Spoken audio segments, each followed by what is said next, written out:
Habituation. Habituation is one of the quietest yet most powerful forces shaping human experience.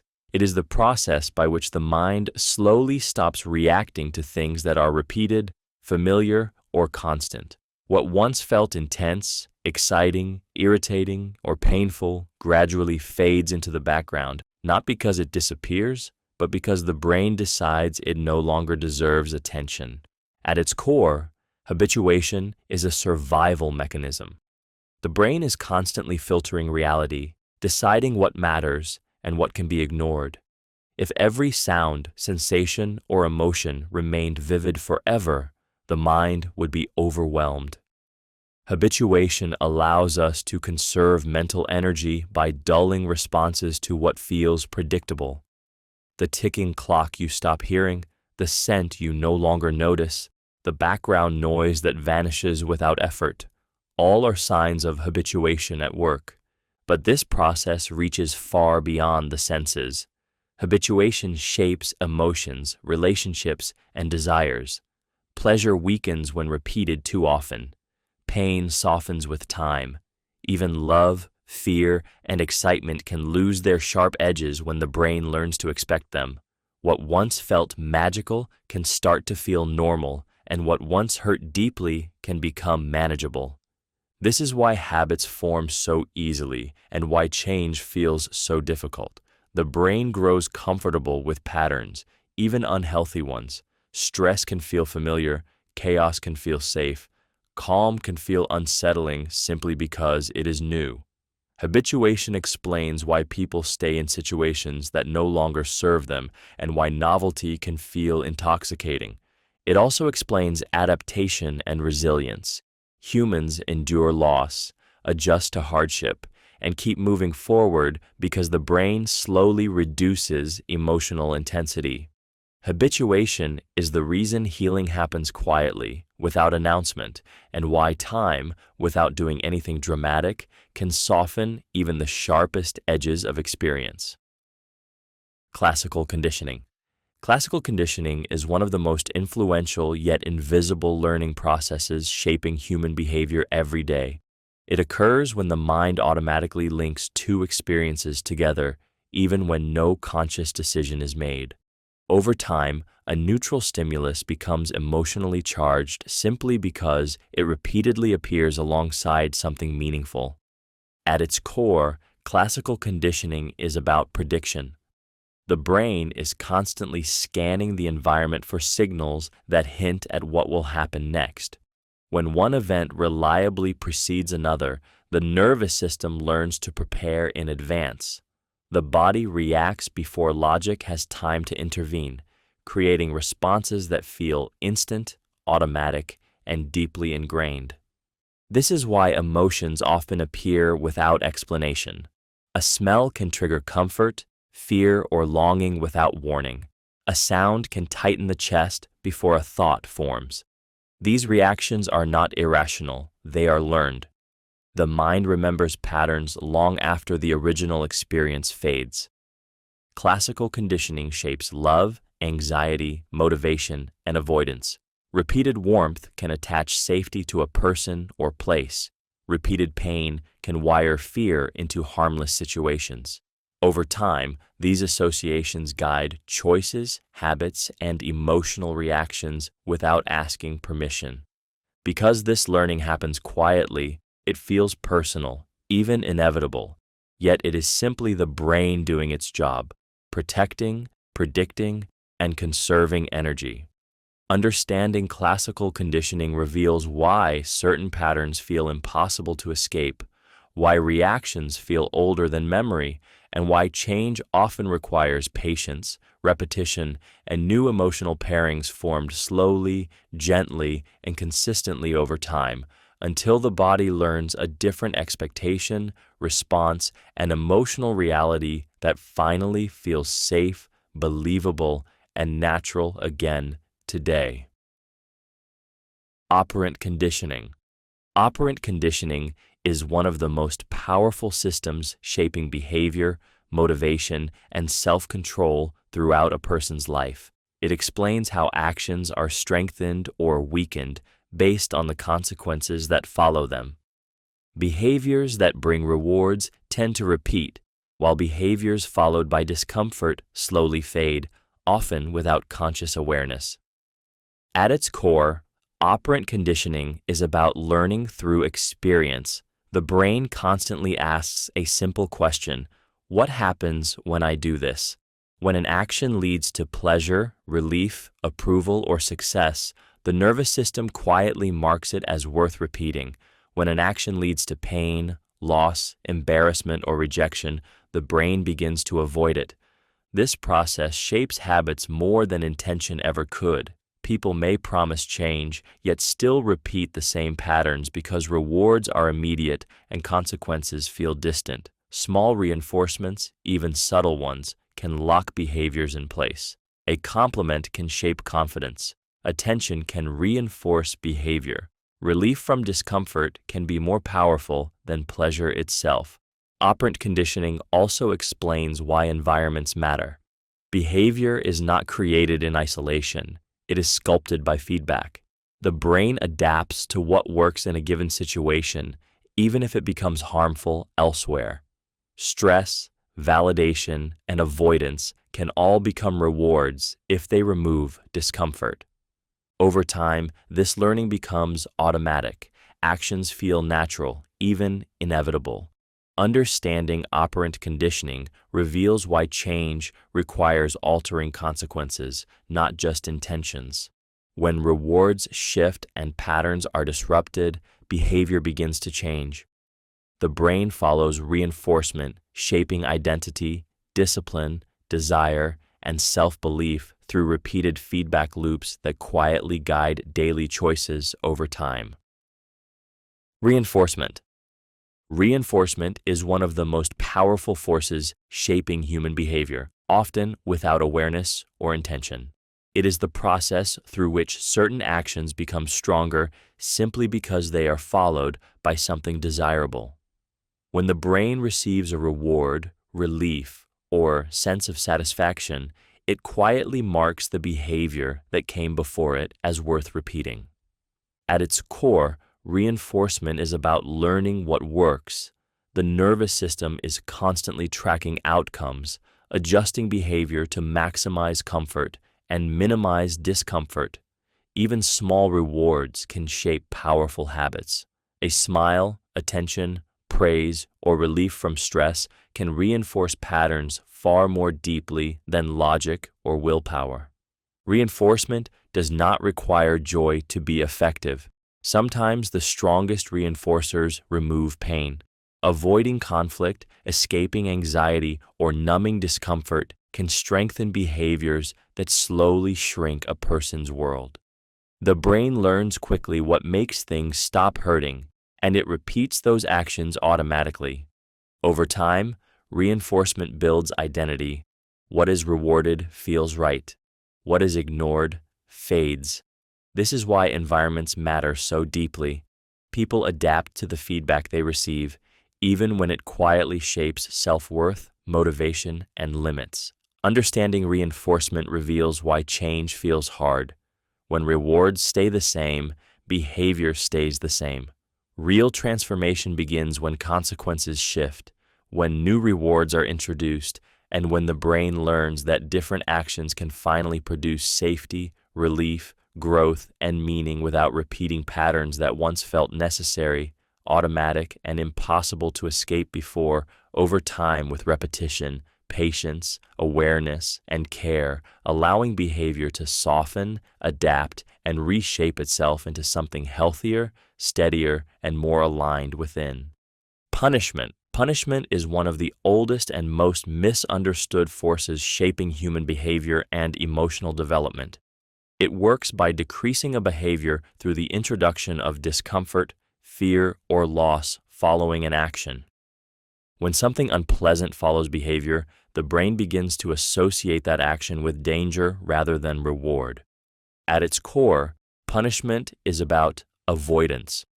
The nervous system learns what not to do by remembering pain. This learning happens quickly because the brain is designed to protect the body at all costs. Fear leaves strong imprints, often stronger than pleasure, because survival depends on remembering threats. Punishment can suppress behavior, but it rarely teaches understanding. The behavior may stop, yet the emotional response remains. Anxiety replaces curiosity.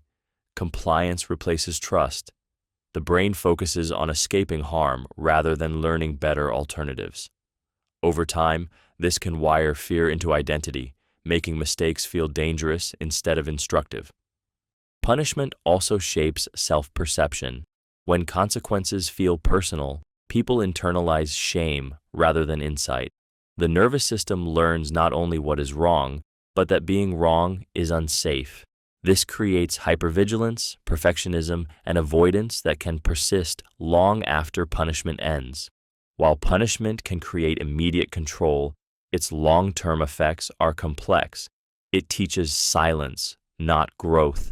Understanding punishment reveals why safety, consistency, and guidance reshape behavior more effectively than fear, allowing learning to occur without shrinking the self, eroding trust, or teaching the brain that survival depends on never being seen, heard, or imperfect again. In moments of vulnerability, curiosity, growth, connection, and emotional safety, where learning feels possible, humane, sustainable, and deeply rooted within the nervous system.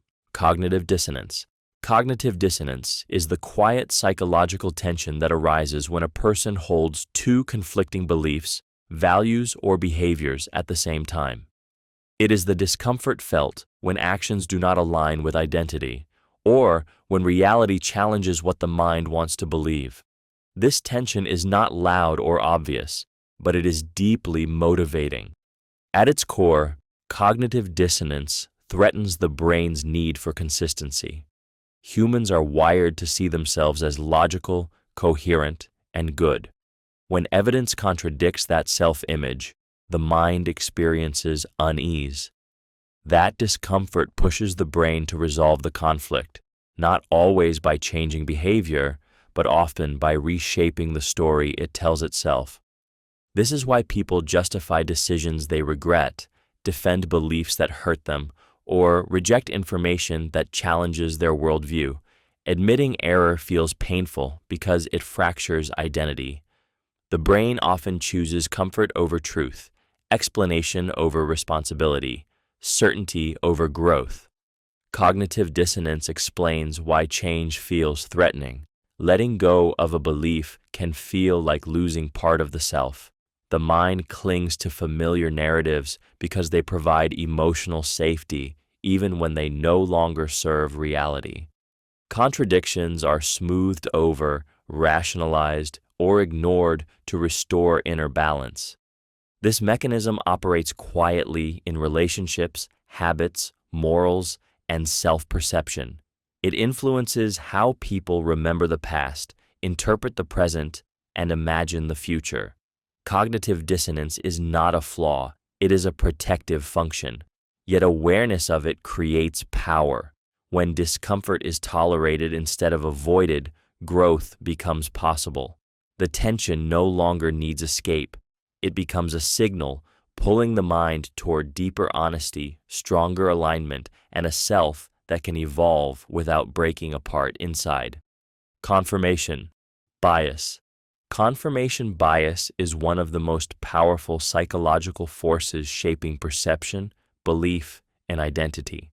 It is the mind's tendency to seek out, notice, and believe information that supports what it already thinks while quietly dismissing anything that challenges it.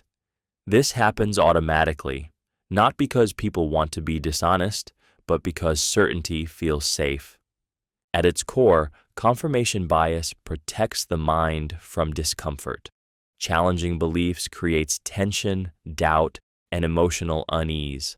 The brain avoids this by filtering reality, highlighting evidence that agrees, and downplaying evidence that threatens existing views. What feels like clear thinking is often selective attention in disguise. This bias shapes opinions, relationships, and decisions. People remember conversations that validate them and forget ones that don't. They follow voices that echo their beliefs and distrust those that challenge them. Over time, this creates mental bubbles where beliefs feel stronger simply because opposing views are rarely allowed inside. Confirmation bias also fuels emotional reactions. When information aligns with beliefs, it feels satisfying, even comforting. When it contradicts them, it can trigger anger, defensiveness, or dismissal. The reaction is emotional before it is logical because belief is tied closely to identity. The danger lies in how invisible this process is. People rarely feel biased, they feel certain. The more emotionally invested someone is in a belief, the stronger confirmation bias becomes. It can lock individuals into harmful patterns, deepen misunderstandings, and reinforce false narratives that feel undeniably true. Understanding confirmation bias reveals why arguments rarely change minds and why growth often feels threatening. The brain prefers familiar stories over uncertain truths. Real change begins not with new information, but with the willingness to sit in discomfort long enough to question what feels obvious, safe, and unquestionably right, even when doing so unsettles certainty and challenges deeply held emotional attachments. Anchoring. Anchoring is a subtle psychological force that quietly shapes how people judge value, truth, and possibility. It occurs when the mind relies too heavily on the first piece of information it receives, using it as a reference point for everything that follows. Once an anchor is set, it pulls perception toward it, even when better information appears later. At its core, anchoring is about mental efficiency. The brain dislikes uncertainty and rushes to grab the first available number, idea, or impression to create stability. That initial reference becomes a starting line the mind rarely strays far from. Even when logic knows the anchor is arbitrary, emotion keeps it powerful. This is why first impressions are so difficult to escape. A price mentioned early can make a bad deal feel reasonable. An opinion heard first can shape how all future information is interpreted. The mind adjusts slightly, but rarely resets completely. The anchor remains, quietly influencing judgment. Anchoring affects confidence, self-worth, and decision-making. Early labels can define identity. Early failures can cap expectations. Early praise can inflate belief. The brain clings to what it hears first because it feels safe, familiar, and grounding in an unpredictable world. This mechanism is frequently used in persuasion, negotiation, and influence. Numbers, expectations, and narratives are planted intentionally to steer perception. Once anchored, people often defend their judgment, believing it came from careful reasoning rather than suggestion. Awareness weakens anchoring's grip, but does not erase it. Even when recognized, the anchor still tugs at perception.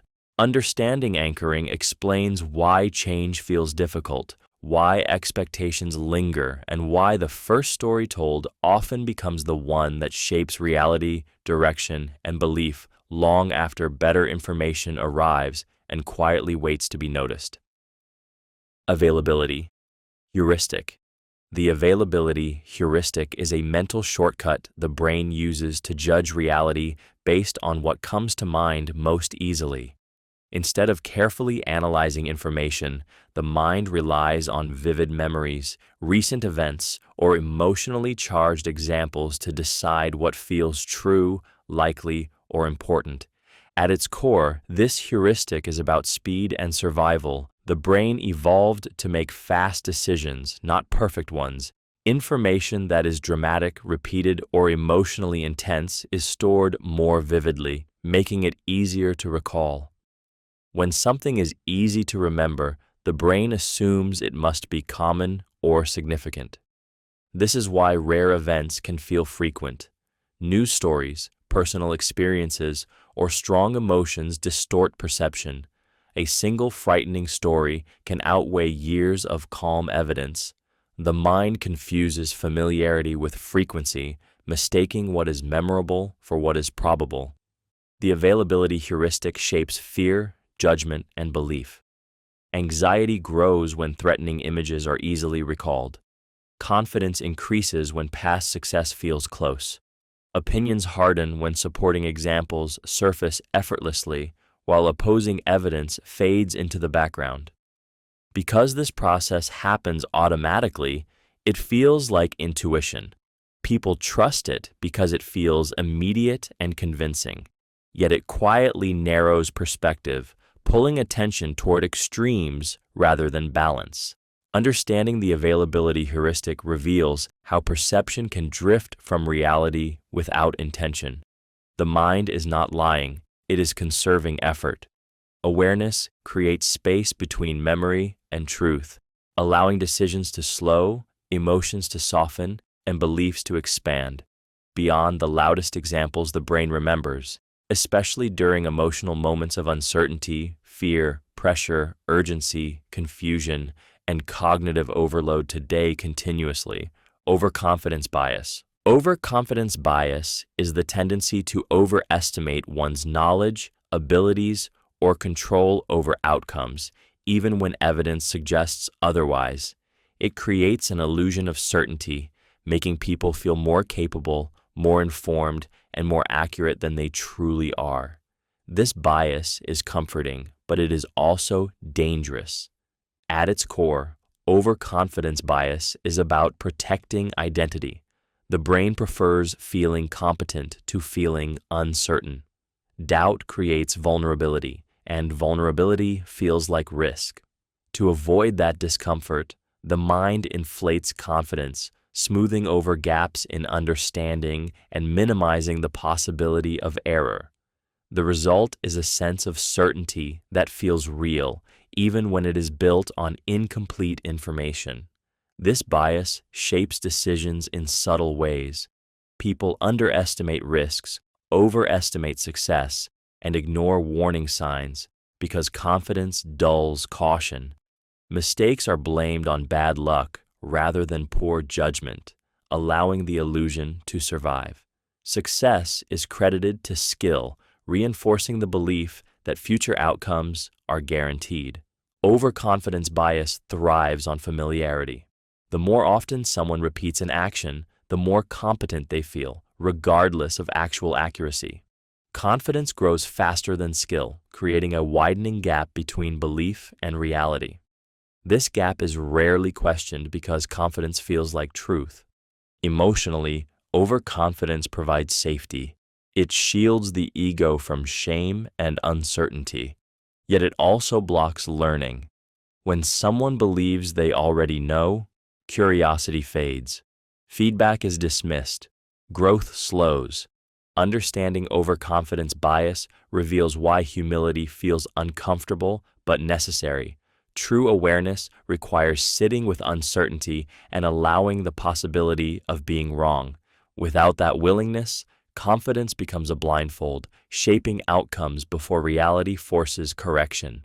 Self-fulfilling prophecy. Self-fulfilling prophecy is one of the most subtle yet powerful psychological forces shaping human behavior, belief, and destiny. It describes how expectations about reality quietly influence actions, decisions, and outcomes. At its core, a self-fulfilling prophecy begins as a belief. When the mind expects something to happen, the body and behavior adjust accordingly, often without awareness, intention, or conscious control. People act in ways that align with what they believe is coming. Confidence invites opportunity. Fear creates hesitation. Distrust shapes distance. Over time, these behaviors produce results that appear inevitable. The brain loves consistency. When reality confirms expectations, the mind feels validated. This reinforcement strengthens the original belief, creating a feedback loop where thoughts, actions, and outcomes continuously shape each. Self-fulfilling prophecies influence relationships, performance, and self-worth. Believing you are unwanted leads to withdrawal. Believing you will fail reduces effort. Believing success is possible invites persistence, resilience, and growth over. This process begins early. Labels, expectations, and repeated messages sink deep. Over time, people become what they were told they were, not because it was true, but because it shaped. The danger lies in invisibility. Expectations feel natural. People rarely notice how beliefs guide tone, posture, effort, and choices. The prophecy unfolds quietly, reinforced by every small, confirming experience daily. Breaking a self-fulfilling prophecy requires awareness and patience. Change begins when behavior shifts before belief does. New actions interrupt old expectations, allowing different outcomes to appear, slowly challenging what once felt inevitable. Over time, repeated evidence rewires belief, proving that the future is not predicted but constructed moment by moment through perception, expectation, and action, shaping identity, direction, and life. Placebo Effect. The placebo effect is a powerful demonstration of how belief alone can shape physical and emotional reality. It occurs when improvement happens not because of an active treatment, but because the mind expects healing. The brain responds to belief as if it were medicine, triggering real changes inside the body. At its core, the placebo effect reveals the connection between expectation and physiology. When a person believes something will help, the brain releases chemicals linked to relief, comfort, and regulation. Pain can soften, symptoms can ease, and the body can respond as though real intervention has occurred. This effect is not imaginary. The experience is real, measurable, and deeply human. The body listens to the stories the mind tells it. Trust, hope, and anticipation become signals that guide biological responses. When belief feels safe and convincing, the nervous system follows. The placebo effect shapes far more than medicine. Confidence can improve performance. Optimism can strengthen resilience. Belief and support can reduce fear. The brain is constantly translating expectations into bodily reactions, often without conscious awareness. This also explains vulnerability. Negative expectations can worsen symptoms, slow healing, or amplify discomfort. The same mechanism that heals can harm when belief turns against the body. The mind does not distinguish truth from expectation. It responds to conviction. Understanding the placebo effect reveals untapped influence within perception itself. It shows how meaning, trust, and belief quietly guide experience. Healing is not only chemical or mechanical, it is deeply psychological. The placebo effect exposes the mind as an active participant in reality, shaping sensation, recovery, and well-being through expectation, interpretation, and belief. Nocebo Effect. The nocebo effect is a powerful psychological phenomenon in which negative expectations create real physical or emotional harm. It occurs when the belief that something will cause pain, illness, or failure actually makes those outcomes more likely. The body responds not to reality itself, but to what the mind predicts will happen. At its core, the nocebo effect is about expectation and fear. The brain is deeply attuned to threat. When it anticipates danger, it prepares the body for harm, releasing stress hormones, heightening sensitivity, and amplifying discomfort. What begins as a thought quickly becomes a physical experience that feels undeniable and real. This is why words matter so deeply. A warning, diagnosis, or negative suggestion can trigger symptoms even when no direct cause exists. The mind fills in the gaps, interpreting normal sensations as signs of something wrong. Pain feels sharper. Fatigue feels heavier. Anxiety tightens the body before evidence appears. The nocebo effect thrives on uncertainty. When people feel powerless, uninformed, or afraid, the brain searches for meaning and often finds it in the worst possible explanation. Once that expectation forms, the nervous system reinforces it, creating a self-sustaining loop of fear and discomfort. This phenomenon explains why some treatments fail, why side effects appear before medication begins, and why belief alone can shape suffering. The brain is not imagining pain, it is generating it through expectation.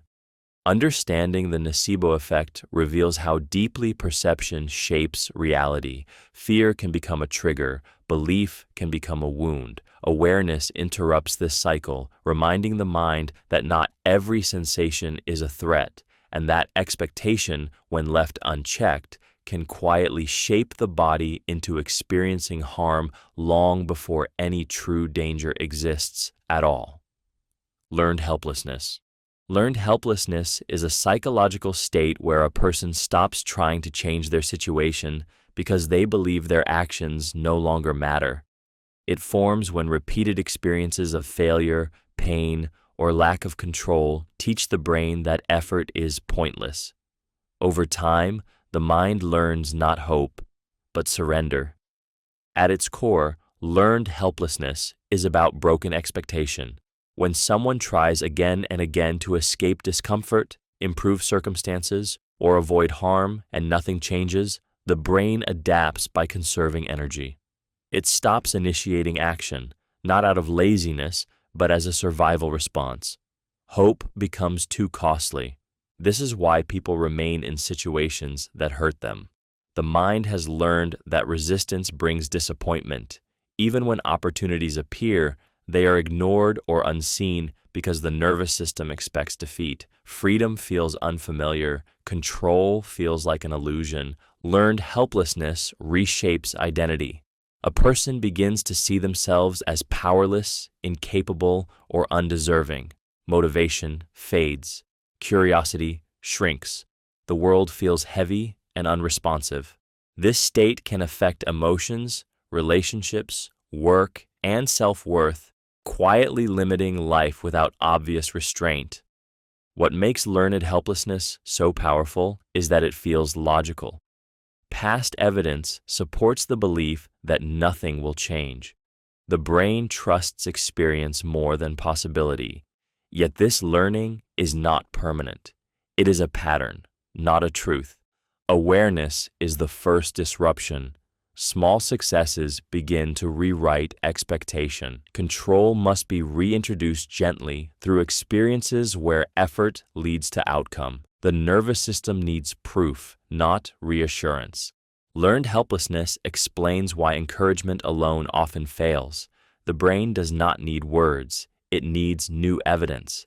With repetition, patience, and safety, the mind can relearn agency, slowly replacing resignation with belief and belief with movement again. Intrinsic motivation. Intrinsic motivation is one of the most powerful and intimate forces driving human behavior. It refers to the inner desire to do something simply because it feels meaningful, satisfying, or aligned with who you are. No reward is required, no approval is needed. The action itself becomes the reward. At its core, intrinsic motivation is about internal fulfillment. The brain releases a sense of pleasure when an activity feels purposeful or engaging. This pleasure is quiet but deep, creating a natural pull towards certain behaviors without pressure or force. People lose track of time, forget external expectations, and feel absorbed in the moment. This type of motivation is deeply connected to identity. When actions reflect personal values or curiosity, effort feels lighter. Challenges feel energizing instead of draining. Progress becomes satisfying even without recognition. The mind experiences a sense of autonomy, which strengthens persistence and emotional resilience. Intrinsic motivation explains why people pursue art, learning, creativity, or mastery even when no reward exists. It also explains why external pressure can weaken passion. When an activity becomes tied to rewards, deadlines, or approval, the inner spark often fades. The brain shifts from enjoyment to obligation. This motivation begins early. Children naturally explore, question, and create without instruction. Over time, repeated evaluation and comparison can silence this drive. replacing curiosity with performance anxiety. Yet the instinct never disappears. It waits for permission to return. Intrinsic motivation fuels long-term growth. It supports consistency, creativity, and emotional well-being. People driven from within are more adaptable, less dependent on validation, and more deeply satisfied with their efforts. Understanding intrinsic motivation reveals why fulfillment cannot be forced or purchased. It grows when autonomy is protected, curiosity is encouraged, and meaning is allowed to guide action. When people reconnect with intrinsic motivation, effort feels natural, learning feels alive, and life feels less like something to endure and more like something worth engaging in fully. Extrinsic motivation. Extrinsic motivation is a powerful psychological force that drives behavior through rewards, approval, pressure, and consequences that come from outside the self.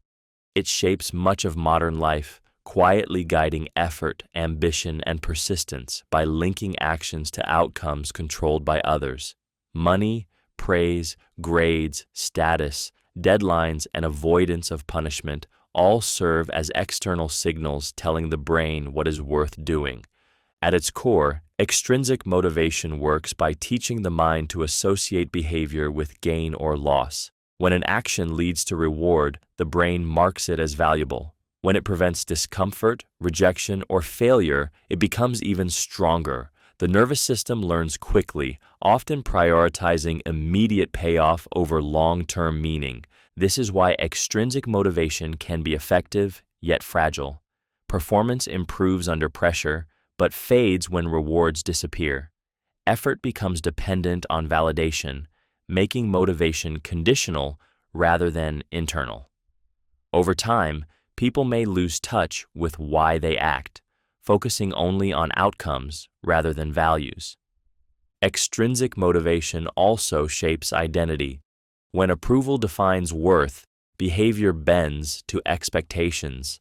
The desire to belong, succeed, or avoid failure can push people beyond limits or trap them in cycles of pressure.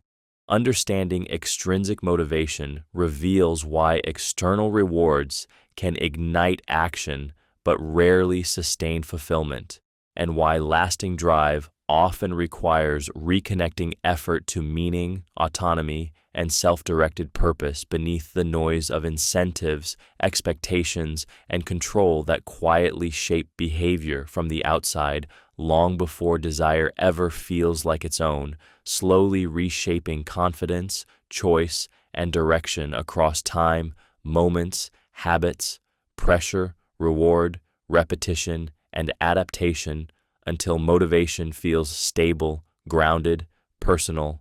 Again, Maslow's hierarchy of needs. Maslow's hierarchy of needs is a framework that explains human motivation as a progression of layered desires, each one influencing behavior, emotion, and identity. It suggests that people are driven by unmet needs and that certain needs must feel secure before higher ones can fully emerge. At its core, this hierarchy reflects survival and longing. The brain prioritizes what keeps the body alive first. When basic needs like food, rest, and physical safety feel uncertain, attention narrows, dreams shrink. The nervous system focuses on getting through the moment rather than imagining the future. Once survival feels stable, the mind reaches outward. Connection becomes essential. Humans seek belonging, affection, and acceptance because isolation signals danger to the brain. Feeling unseen or unwanted creates emotional pain as real as hunger, shaping behavior, attachment, and self-worth. When belonging is present, a deeper desire awakens, the need for esteem, respect, competence, and recognition begin to matter. People want to feel capable, valued, and effective in the world. Confidence grows not from praise alone, but from the sense that one's actions matter. At the highest level sits self-actualization, the drive to become what one is capable of being. This is where creativity, meaning, growth, and purpose live. It is not about perfection, but expression. The brain seeks alignment between inner values and outward action.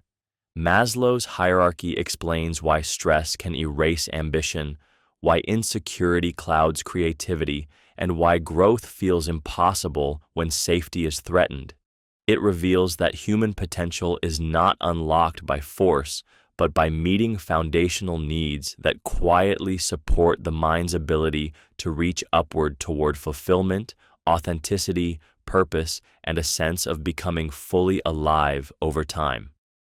Attachment. Attachment is the emotional bond that forms between human beings, shaping how they connect, trust, and feel safe with others. It begins early in life, long before words, logic, or memory take shape. Through repeated interactions, the brain learns whether closeness brings comfort or pain, security or fear. These early lessons quietly become emotional blueprints. At its core, attachment is about survival. Humans are wired to seek connection because connection once meant protection. When care is consistent and responsive, the nervous system learns that others are reliable.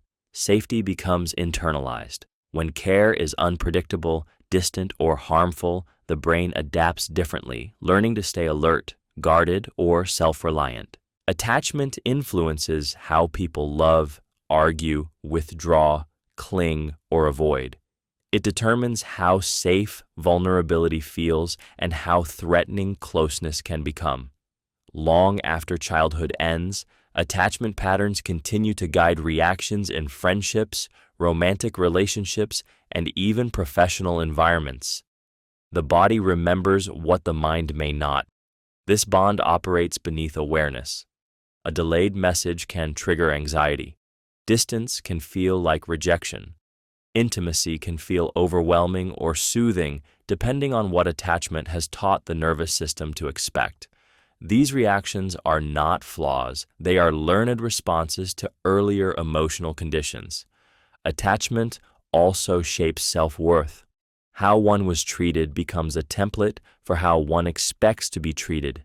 Care teaches value. Neglect teaches invisibility. Consistency teaches trust. Chaos teaches vigilance. What makes attachment powerful is its invisibility. It feels like personality, instinct, or fate, yet attachment is adaptable. With awareness, safety, and repeated corrective experiences, the nervous system can learn new expectations. Understanding attachment allows compassion toward oneself and others. It reveals that many emotional struggles are not failures of character, but echoes of earlier bonds still seeking security, still scanning for safety, still hoping connection will finally feel steady, reliable, and safe enough to rest without fear. Secure attachment. Secure attachment is the emotional foundation that allows people to feel safe, worthy, and connected in relationships. It forms when care, consistency, and responsiveness teach the nervous system that closeness is reliable rather than dangerous. From this safety, trust grows quietly, shaping how a person loves, communicates, and recovers from conflict. At its core, secure attachment is about regulation. When someone feels supported, the brain learns that distress does not mean abandonment.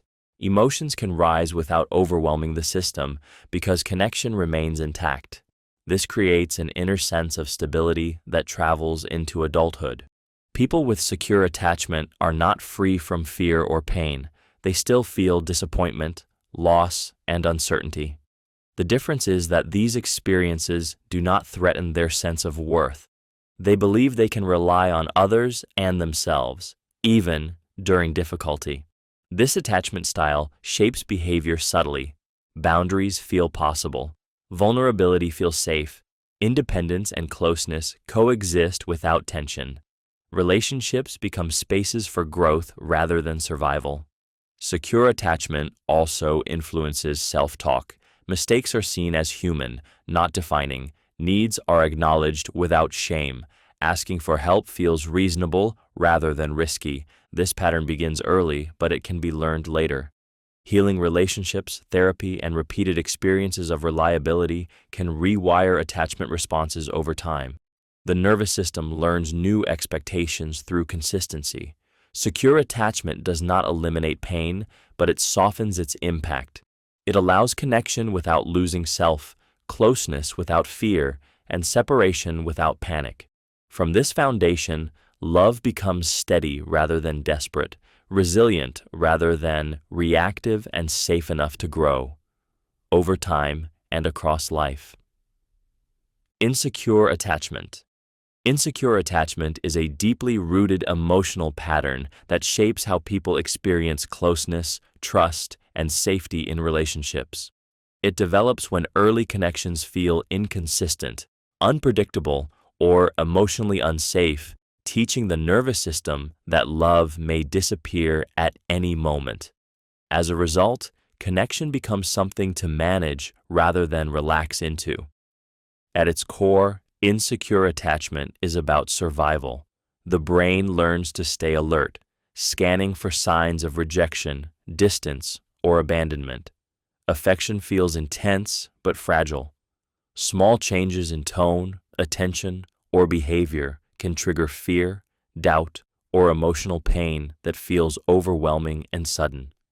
This attachment pattern often creates inner conflict. A person may crave closeness while simultaneously fearing it. They may seek reassurance yet struggle to believe it when it arrives. Emotional reactions can feel bigger than the situation because they are linked to old wounds, not just present moments.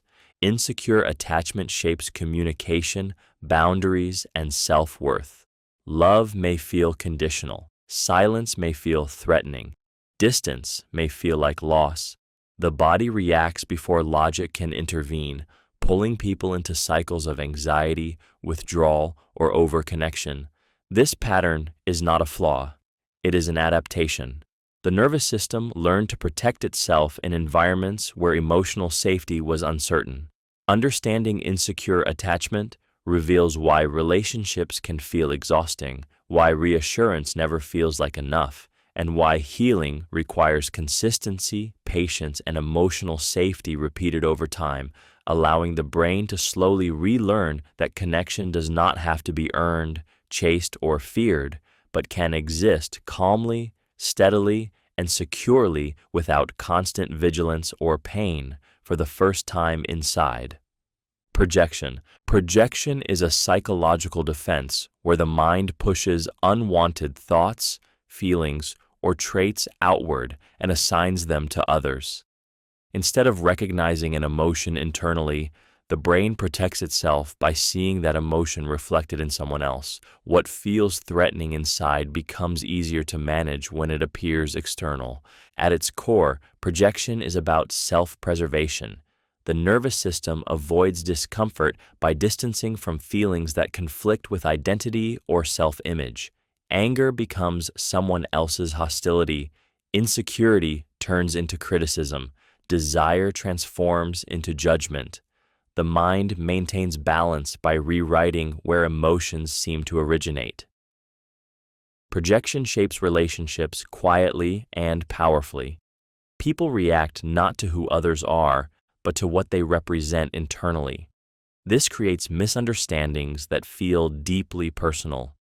Conflicts escalate because each person is responding to their own unacknowledged emotions rather than shared reality. The process often begins early. Children learn which emotions feel acceptable and which feel dangerous. Over time, disowned feelings seek expression elsewhere. The brain scans for safe containers, projecting fear, shame, or longing onto convenient targets. This offers temporary relief, but prevents true understanding. Projection also reinforces belief systems. Once an emotion is assigned outward, the mind gathers evidence to support it. Every action becomes proof. Perception narrows, and certainty hardens. What feels like clarity is often avoidance in disguise. Understanding projection creates emotional freedom. When reactions feel intense, they offer clues inward. The traits that trigger strong responses often mirror unresolved parts of the self. awareness softens blame and restores choice. Instead of fighting reflections, the mind can reclaim its emotions and respond with clarity rather than defense fully. Denial. Denial is a psychological defense that allows the mind to protect itself from overwhelming reality. It occurs when a person refuses to acknowledge facts, emotions, or experiences that feel too threatening to accept. Rather than confronting pain directly, the brain chooses distance, creating a temporary illusion of safety. At its core, denial is about emotional survival. When reality feels too intense, too sudden, or too destabilizing, the mind slows awareness. This is not weakness. It is an automatic response designed to prevent emotional overload. Denial buys time when the nervous system is not ready to process what is happening. Denial shapes how people respond to loss, trauma, illness, and conflict. It can make obvious truths invisible and allow harmful situations to continue unchecked. The mind filters information, accepting what feels tolerable and rejecting what feels unbearable. Facts are softened, minimized, or rewritten to reduce distress. Emotionally, denial feels calming at first. It reduces fear, shock, and anxiety by narrowing perception. But over time, this protection can become a prison. Avoided truths do not disappear. They wait. Stress leaks out in other forms, through anger, numbness, confusion, or sudden emotional collapse. Denial also affects relationships. When reality is denied, connection suffers. Others may feel unseen or invalidated, while the person in denial feels misunderstood and defensive. The gap widens quietly. What makes denial powerful is that it feels rational. The story the mind tells feels real and convincing. Challenging it can feel like danger itself. Denial is not permanent. As safety increases, awareness returns. The mind allows truth back in piece by piece. Healing begins not with force, but with readiness. Repression. Repression is one of the most misunderstood yet powerful psychological defense mechanisms in the human mind. It refers to the unconscious process of pushing painful, threatening, or overwhelming thoughts and emotions out of awareness. Unlike denial, repression happens without intention, choice, or awareness. The mind quietly decides that certain experiences are too much to hold consciously. At its core, repression is about protection. When emotions feel dangerous, the brain hides them beneath awareness to preserve stability and functioning. This allows people to continue living, working, and connecting without being overwhelmed by psychological pain. However, what is repressed does not disappear. It remains active beneath the surface, influencing emotions, reactions, dreams, and behavior. Unexplained anxiety, sudden anger, emotional numbness, or recurring patterns often trace back to repressed material. Because repression operates silently, people rarely connect present reactions to past experiences. The body remembers what the mind avoids. Repression often forms early when emotions feel unsafe or unsupported. Children learn which feelings are acceptable and which must be hidden to maintain connection. Over time, this survival strategy becomes automatic. Healing repression requires safety, patience, and awareness rather than force. As suppressed material slowly surfaces, emotions regain meaning and intensity. Repression is not weakness. It is proof the mind once did what it had to do to survive. With support and understanding, the same mind can learn new ways to feel, remember, and exist safely again. When repression loosens, clarity replaces confusion, emotion replaces numbness, and the self feels whole rather than fragmented inside. This shift allows healing to unfold naturally, restoring balance between memory, emotion, identity, and present awareness over time gently. Displacement. Displacement is a psychological defense that redirects emotional energy away from its true source and onto a safer target. When feelings feel too dangerous, unacceptable, or risky to express toward their origin, the mind quietly shifts them elsewhere, allowing release without perceived threat. At its core, displacement is about protection. The nervous system seeks relief, but it also seeks safety. Anger toward authority, fear toward intimacy, or resentment towards someone powerful may feel impossible to express directly. Instead, those emotions find an outlet where consequences feel smaller. This is why stress often leaks sideways. A harsh day at work becomes irritation at home. Unspoken hurt turns into impatience with strangers. The emotion remains the same, but its direction changes. The body releases pressure, even if the mind feels confused afterward. Displacement operates beneath awareness, which makes it feel personal and justified. The reaction feels real because it is real, yet it is misplaced. The intensity rarely matches the situation because it belongs to something unresolved. Over time, displacement can strain relationships and distort self-image. Guilt often follows, deepening shame and suppression. Yet displacement itself is not weakness. It is an adaptive response learned when direct expression once felt unsafe. Understanding displacement creates space between trigger and response. When recognized, emotion can be traced back to its source, where it belongs. This awareness does not erase feeling, but it offers choice. With safety, patience, and reflection, the mind can learn that emotions do not need to be redirected to be released, only acknowledged, felt, and expressed, where truth actually lives within individuals seeking clarity, healing, balance, honesty, agency, peace internally. Regression. Regression is a psychological response in which the mind retreats to earlier patterns of thinking, feeling, or behaving when faced with stress, fear, or overwhelm.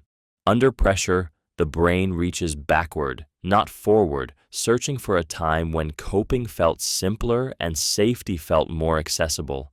At its core, regression is about protection.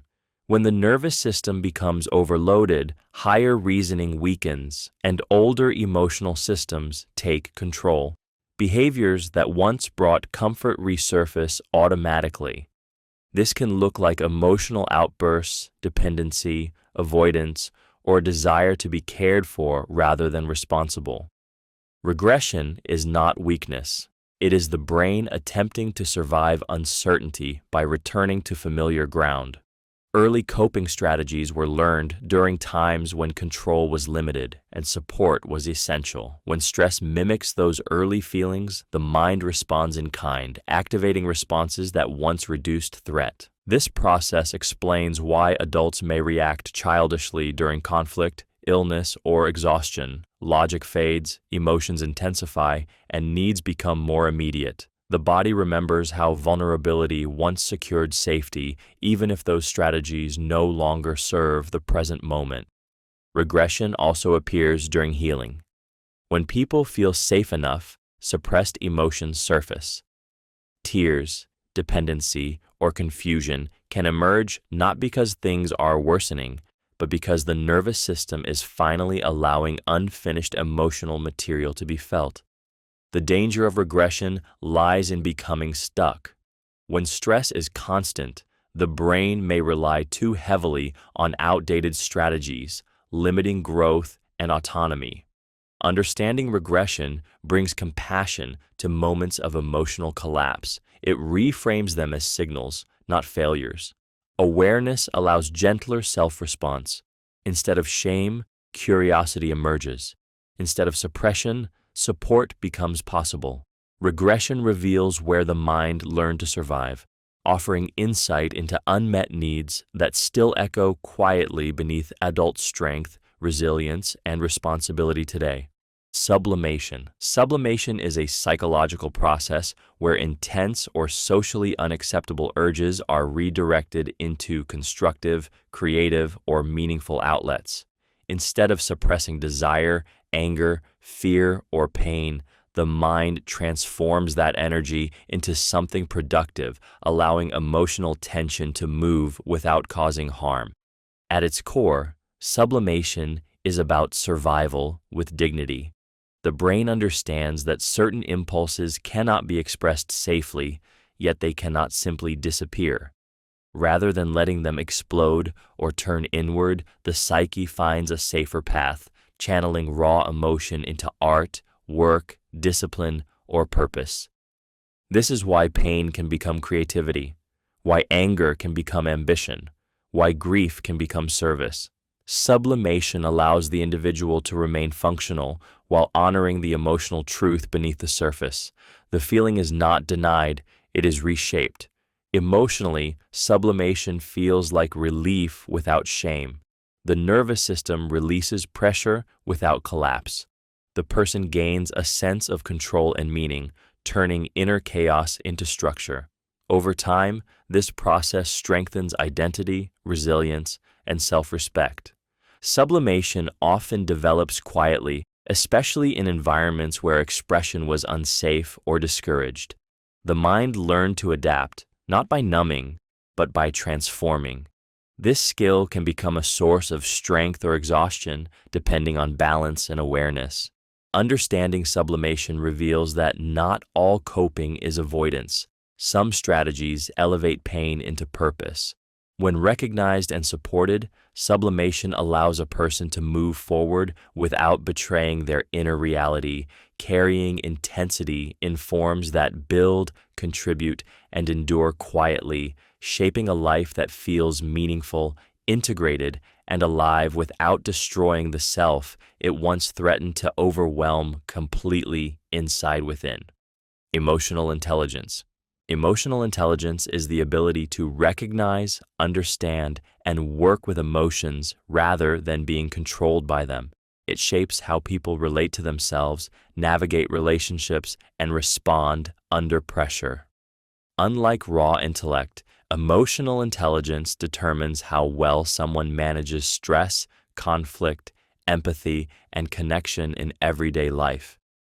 At its core, emotional intelligence begins with awareness. It is the capacity to notice emotions as they arise without immediately reacting or suppressing them. This awareness creates space between feeling and action, allowing choice where instinct once ruled. Emotions become information rather than commands. Emotional intelligence also involves regulation.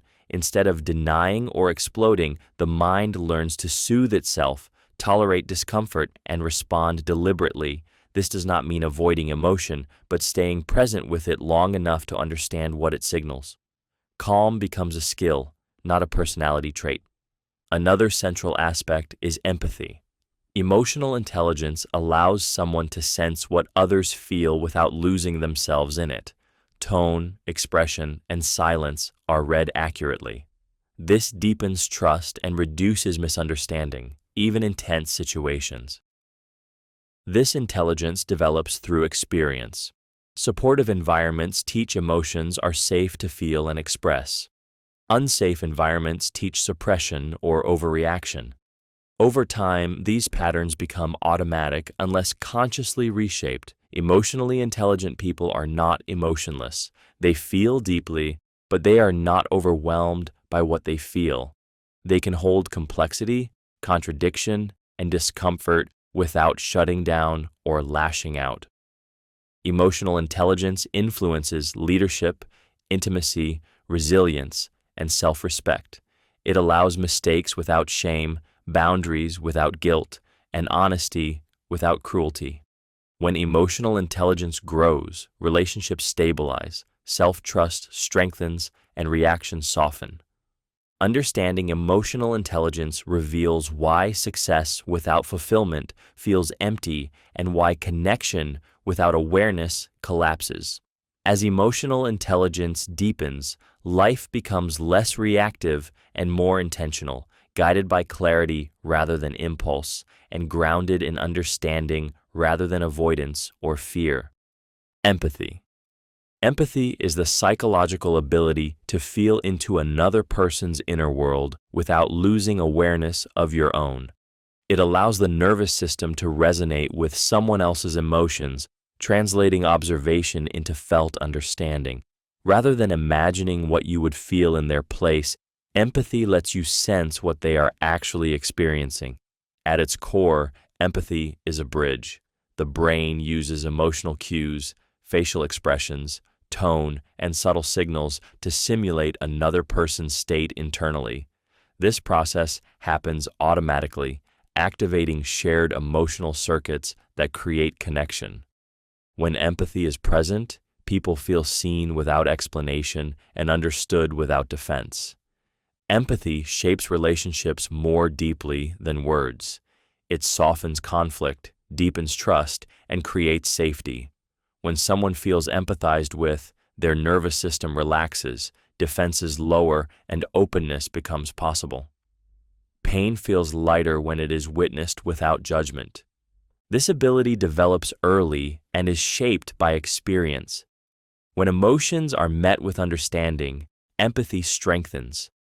When emotions are dismissed or punished, empathy can become blunted or overwhelming.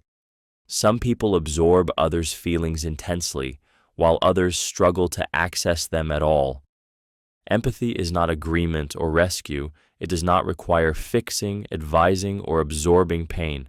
True empathy holds space without control. It says you make sense, even when behavior is flawed. Understanding empathy reveals why human connection heals. Being emotionally understood regulates the body, calms fear, and restores belonging. Empathy reminds the nervous system it is not alone, allowing connection to replace isolation, understanding to replace fear, and presence to become the most powerful form of support a human can offer another in moments of shared humanity. Sympathy.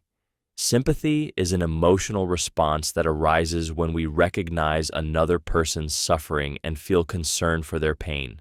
It is the feeling of caring about someone's hardship without fully sharing or experiencing the emotion ourselves. Sympathy creates distance and connection at the same time, allowing awareness without emotional immersion. At its core, sympathy is about acknowledgement. The mind notices distress and responds with concern, often accompanied by a desire to comfort or help. It does not require understanding the depth of another's experience, only recognizing that something is wrong and that it matters. This makes sympathy accessible, quick, and socially reinforcing. Sympathy plays a vital role in social order. It encourages kindness, generosity, and moral responsibility. When people express sympathy, they signal care and alignment with shared values. This strengthens bonds at a surface level, reassuring others that their pain has been seen rather than ignored. However, sympathy can also create hierarchy. The observer remains emotionally intact while the sufferer is positioned as fragile. This subtle imbalance can feel supportive or dismissive depending on context. When sympathy replaces listening, it may unintentionally reduce complex experiences into simplified expressions. Sympathy often emerges when emotional distance feels safer than vulnerability. It allows compassion without personal exposure. For this reason, it is commonly used in professional or unfamiliar settings where emotional boundaries are necessary. Understanding sympathy reveals its dual nature. It can open doors to care while maintaining separation.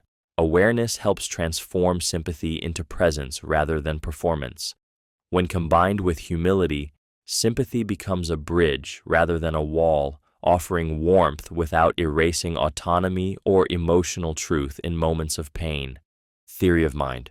Theory of mind is the psychological ability to recognize that other people have thoughts, emotions, beliefs, and perspectives that are different from your own.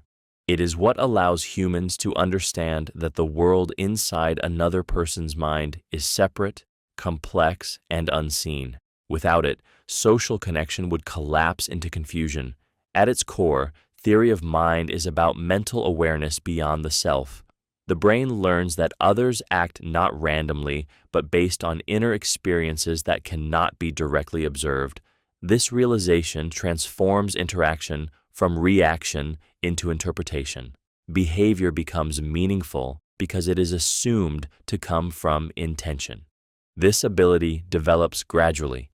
Early in life, the world feels centered on the self. Over time, the mind learns that others can know things you do not, feel differently than you expect, and believe things that may be false. This understanding is fragile but powerful. It allows empathy, deception, cooperation, and trust to exist. Theory of mind shapes every relationship. It allows people to predict reactions, soften communication, and adjust behavior. It explains why misunderstandings hurt and why feeling misunderstood cuts so deeply. When someone fails to see your inner world, it feels like invisibility. Emotionally, theory of mind is what allows compassion. Recognizing another person's fear, hope, or pain creates connection beyond words. It also allows conflict, manipulation, and betrayal, because understanding minds means knowing how to influence them. This process operates constantly and silently. Conversations rely on it. Social norms depend on it. When it falters, isolation grows. When it strengthens, connection deepens. Understanding theory of mind reveals that most conflict is not cruelty, but misalignment of inner worlds. Awareness creates patience. It allows space for difference. It reminds the mind that behavior is only the surface, and beneath it lies a private reality shaping every human action, reaction, belief, and emotional response moment by moment across shared human experience. Perception. Perception is the process through which the brain interprets reality, turning raw sensory input into a meaningful world. It feels automatic and objective, yet it is shaped by past experience, emotion, expectation, and belief. What people see, hear, and feel is not reality itself, but a constructed version designed by the mind. At its core, perception is prediction. The brain does not wait passively for information. It constantly guesses what is happening and fills in gaps based on memory and context. This allows quick understanding, but it also creates distortion. The mind prefers efficiency over accuracy, choosing what feels familiar over what is true. This is why two people can experience the same moment and remember it differently. Emotions color perception, sharpening some details while blurring others. Fear narrows focus. Desire highlights possibility. Stress makes neutral signals feel threatening. Perception bends quietly, shaping reactions before awareness can intervene. Perception also shapes identity and relationships. How someone interprets a look, a pause, or a tone of voice can create connection or conflict instantly. Assumptions form faster than facts, and meaning is assigned before clarification appears. Because perception feels real, it rarely gets questioned. The brain trusts its interpretation, even when it is incomplete. This can trap people in patterns of misunderstanding, insecurity, or defensiveness that feel justified and unavoidable. Yet perception is flexible. When awareness increases, interpretations soften. New information rewires old assumptions. The world does not change, but the way it is experienced does. Understanding perception reveals reality is learned, shaped, and filtered through experience, where obvious truths feel natural, certainty feels earned, and threats feel real, misunderstood. Sensation. Sensation is the most basic doorway through which the mind meets reality. It is the raw process of receiving information through the senses before thought, meaning, or emotion are added. Light touches the eyes, sound reaches the ears, pressure meets the skin, and the nervous system quietly begins translating the external world into internal signals. At its core, sensation is about detection. The body is constantly scanning for changes in temperature, movement, light, and sound to determine safety and relevance. This happens automatically, far below awareness, long before the mind decides what something is or how it feels about it. Sensation forms the foundation of all experience. Without it, perception, memory, emotion, and thought would have nothing to build upon.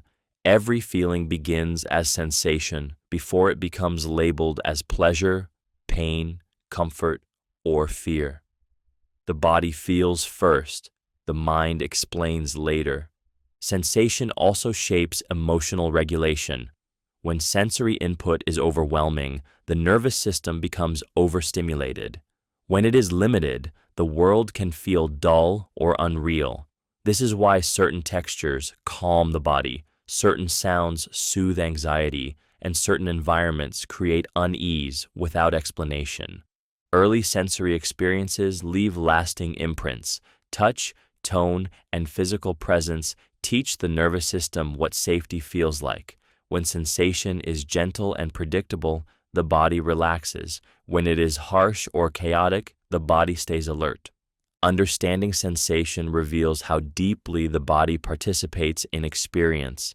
It explains why healing often begins with the senses, why grounding works, and why returning to physical awareness can pull the mind out of fear and memory back into the present moment safely again.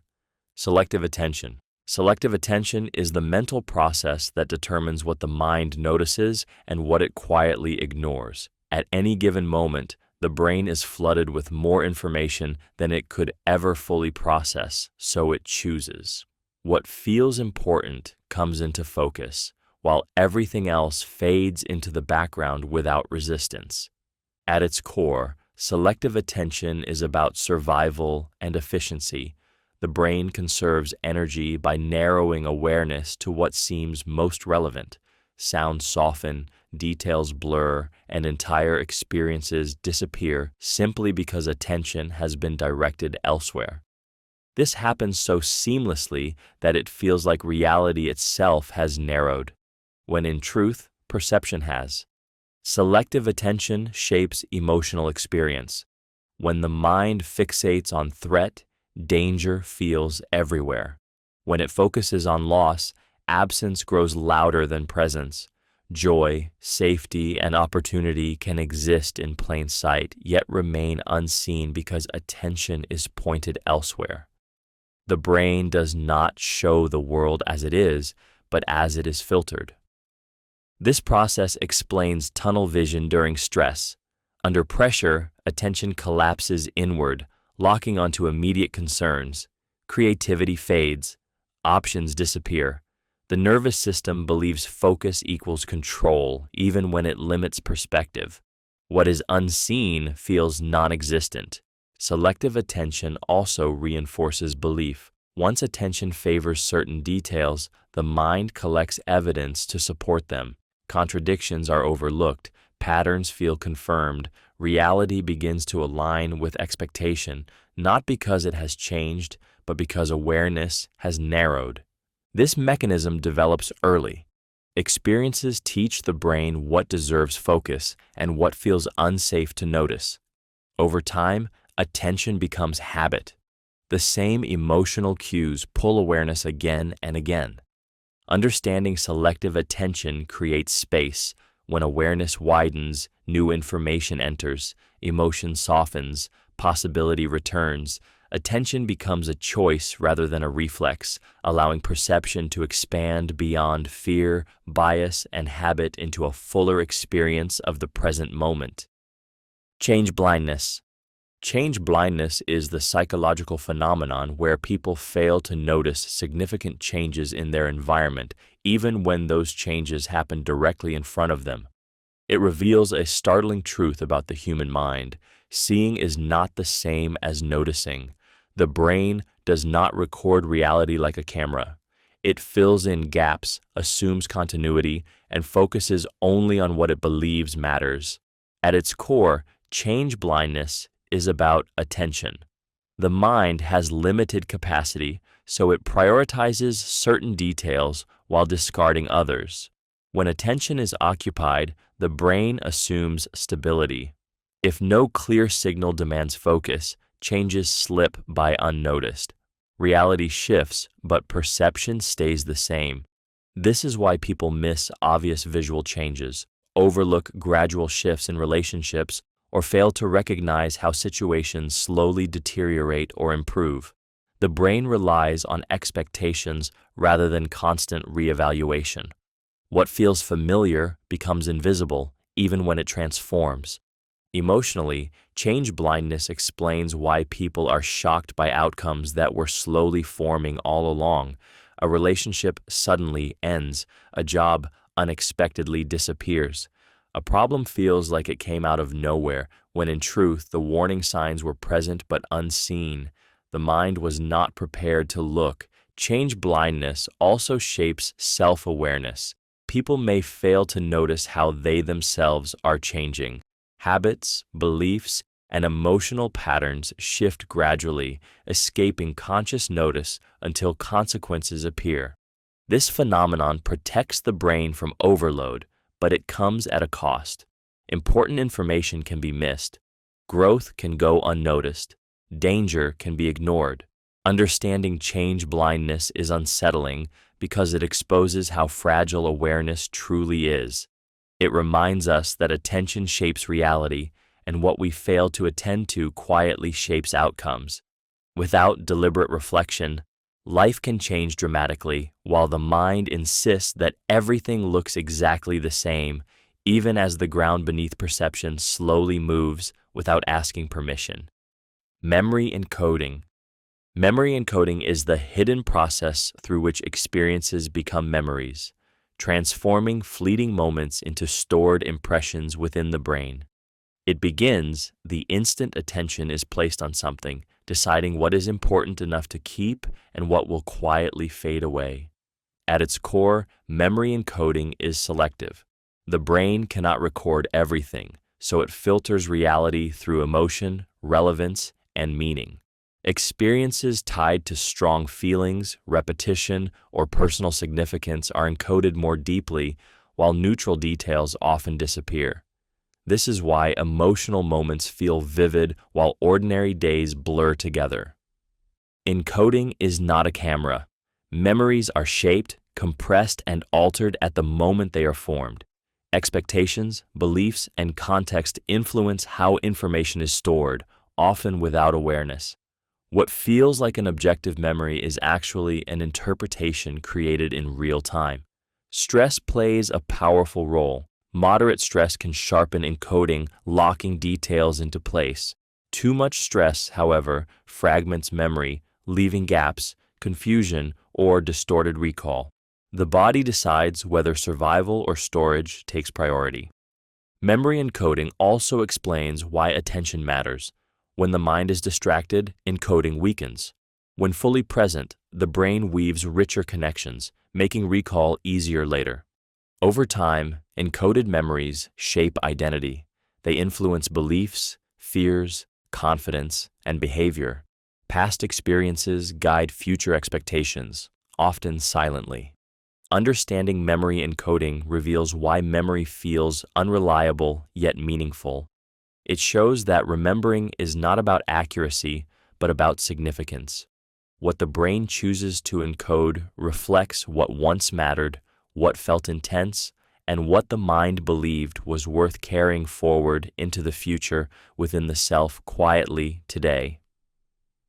Memory storage. Memory storage is the quiet process through which experiences are held inside the mind long after the moment has passed.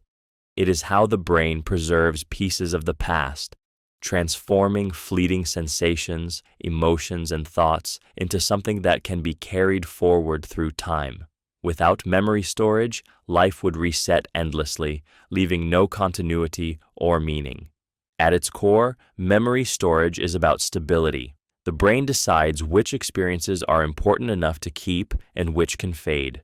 Emotional intensity, repetition, and relevance all influence what is stored. Moments tied to fear, love, shame, or joy sink deeper, while ordinary details quietly dissolve. This selection happens automatically, without conscious permission. Memory storage is not a single place or container.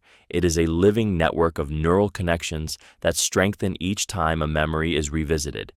Each recall subtly reshapes what is stored, blending past and present into a slightly altered version. Memories feel fixed, yet they are always changing. This process shapes identity. Stored memories become the evidence used to define who someone is, what they expect, and what they fear.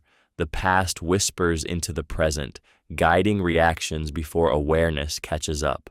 Old experiences can resurface as emotions without images, influencing behavior without explanation. Memory storage also explains why healing takes time. Painful experiences do not disappear simply because time passes. They remain encoded until new experiences weaken their hold. Safety, repetition, and emotional correction slowly rewrite what is stored. Understanding memory storage reveals that the mind is not holding the past to punish, but to protect. It keeps what it believes will help predict the future. With patience and new meaning, stored memories can soften, loosen, and integrate, allowing the past to inform without controlling, and remembering to become a source of wisdom rather than weight carried silently forward. Memory retrieval. Memory retrieval is the process through which the mind pulls stored experiences back into awareness, turning the past into something that feels alive in the present moment.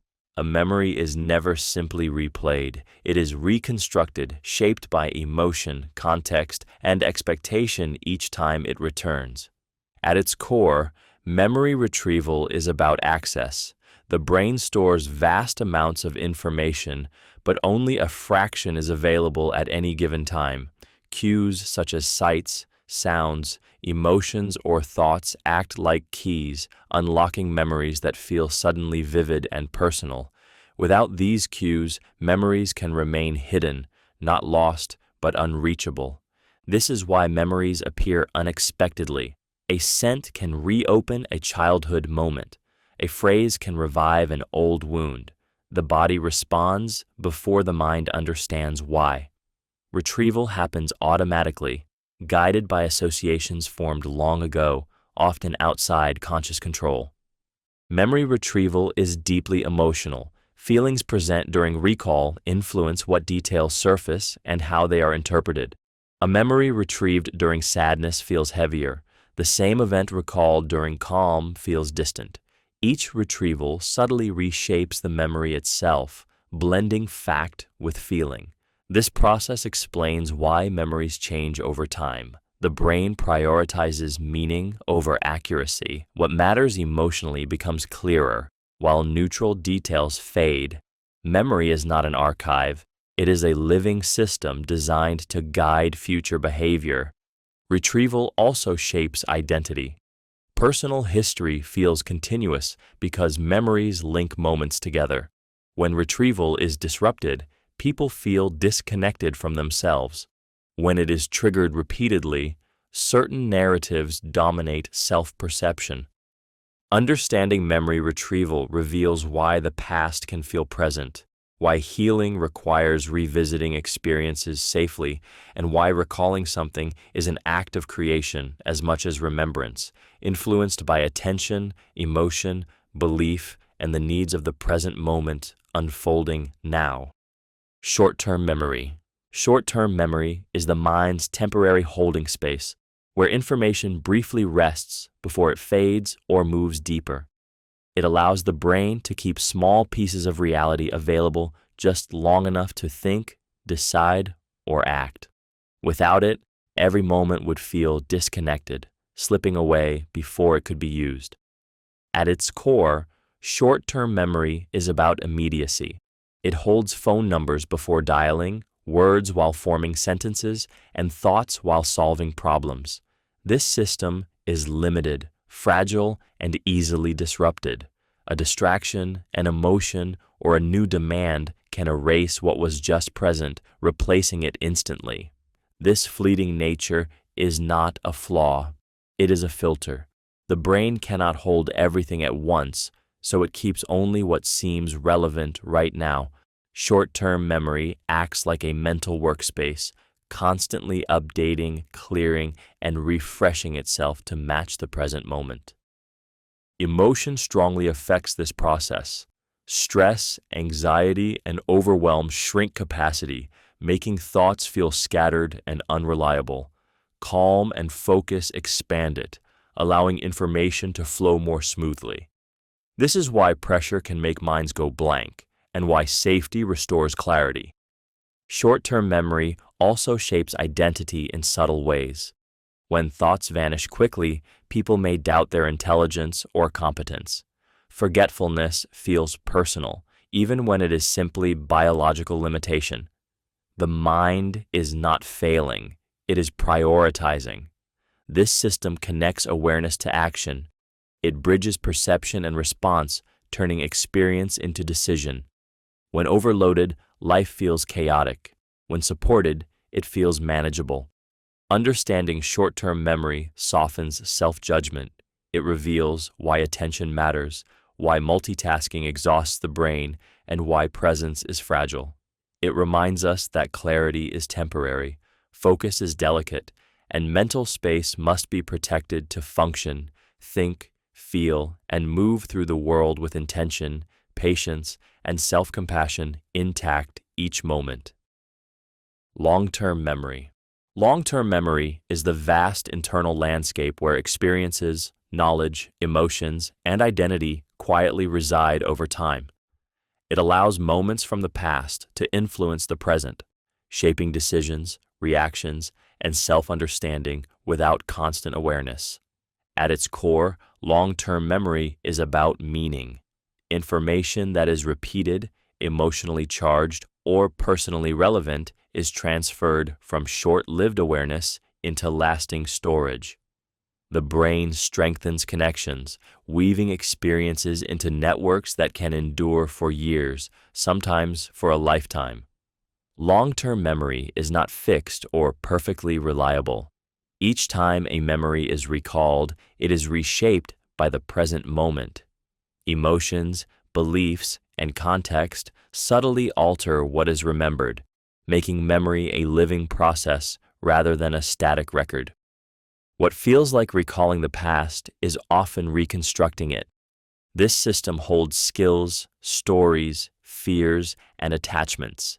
It explains why childhood experiences echo into adulthood, why habits feel automatic, and why certain reactions feel deeply ingrained. Long-term memory carries lessons learned through pain, love, repetition, and survival. Emotion plays a powerful role. Events tied to fear, joy, shame, or safety are stored more deeply because they once mattered for survival. The body remembers even when details fade, guiding behavior through sensation rather than thought. Long-term memory also supports resilience. It allows learning from experience, building wisdom through accumulation rather than immediacy. Yet it can also trap people in outdated patterns when old memories continue to signal danger where none exists. Understanding long-term memory reveals why change takes time, as repeated meaningful experiences slowly update old patterns, allowing the past to inform the present without controlling it. Forgetting curve. The forgetting curve describes how memories fade over time when they are not reinforced. It shows that forgetting is not random or sudden, but gradual and predictable, shaped by how the brain conserves energy and prioritizes survival over perfect recall. At its core, the forgetting curve reflects efficiency. The mind cannot hold everything with equal strength, so it releases information that seems unused or unimportant. Shortly after learning something new, memory loss happens rapidly. Then, over time, the rate of forgetting slows, leaving behind fragments that feel familiar but incomplete. This process explains why insights disappear overnight, why names vanish minutes after introduction, and why knowledge feels distant without repetition. The brain is not failing. It is filtering. What is revisited stays accessible. What is ignored drifts quietly away. Emotion influences the curve deeply.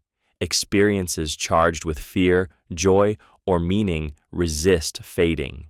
Neutral details disappear faster. This is why emotional memories linger while facts dissolve, shaping personal narratives rather than perfect accuracy. The forgetting curve also shapes learning and confidence. Forgetting can feel like loss or weakness, leading people to believe they are incapable. In reality, forgetting is the default state. Memory survives through use, not effort alone. Understanding the forgetting curve reveals that remembering is an active relationship with information. Repetition reshapes the curve, strengthening connections each time something is recalled. Forgetting is not betrayal by the mind, but an invitation to return, reinforce, and re-engage. The brain is not built to store endlessly, but to adapt, refine, and remember what proves useful, meaningful, and alive through continued attention, relevance, emotion, and experience over time gently. Schemas. Schemas are mental frameworks the brain builds to organize reality, helping the mind quickly interpret people, situations, and experiences. They act like invisible maps, guiding perception and expectation long before conscious thought arrives. Once formed, schemas shape what feels normal, safe, threatening, or possible. At their core, schemas exist to reduce uncertainty.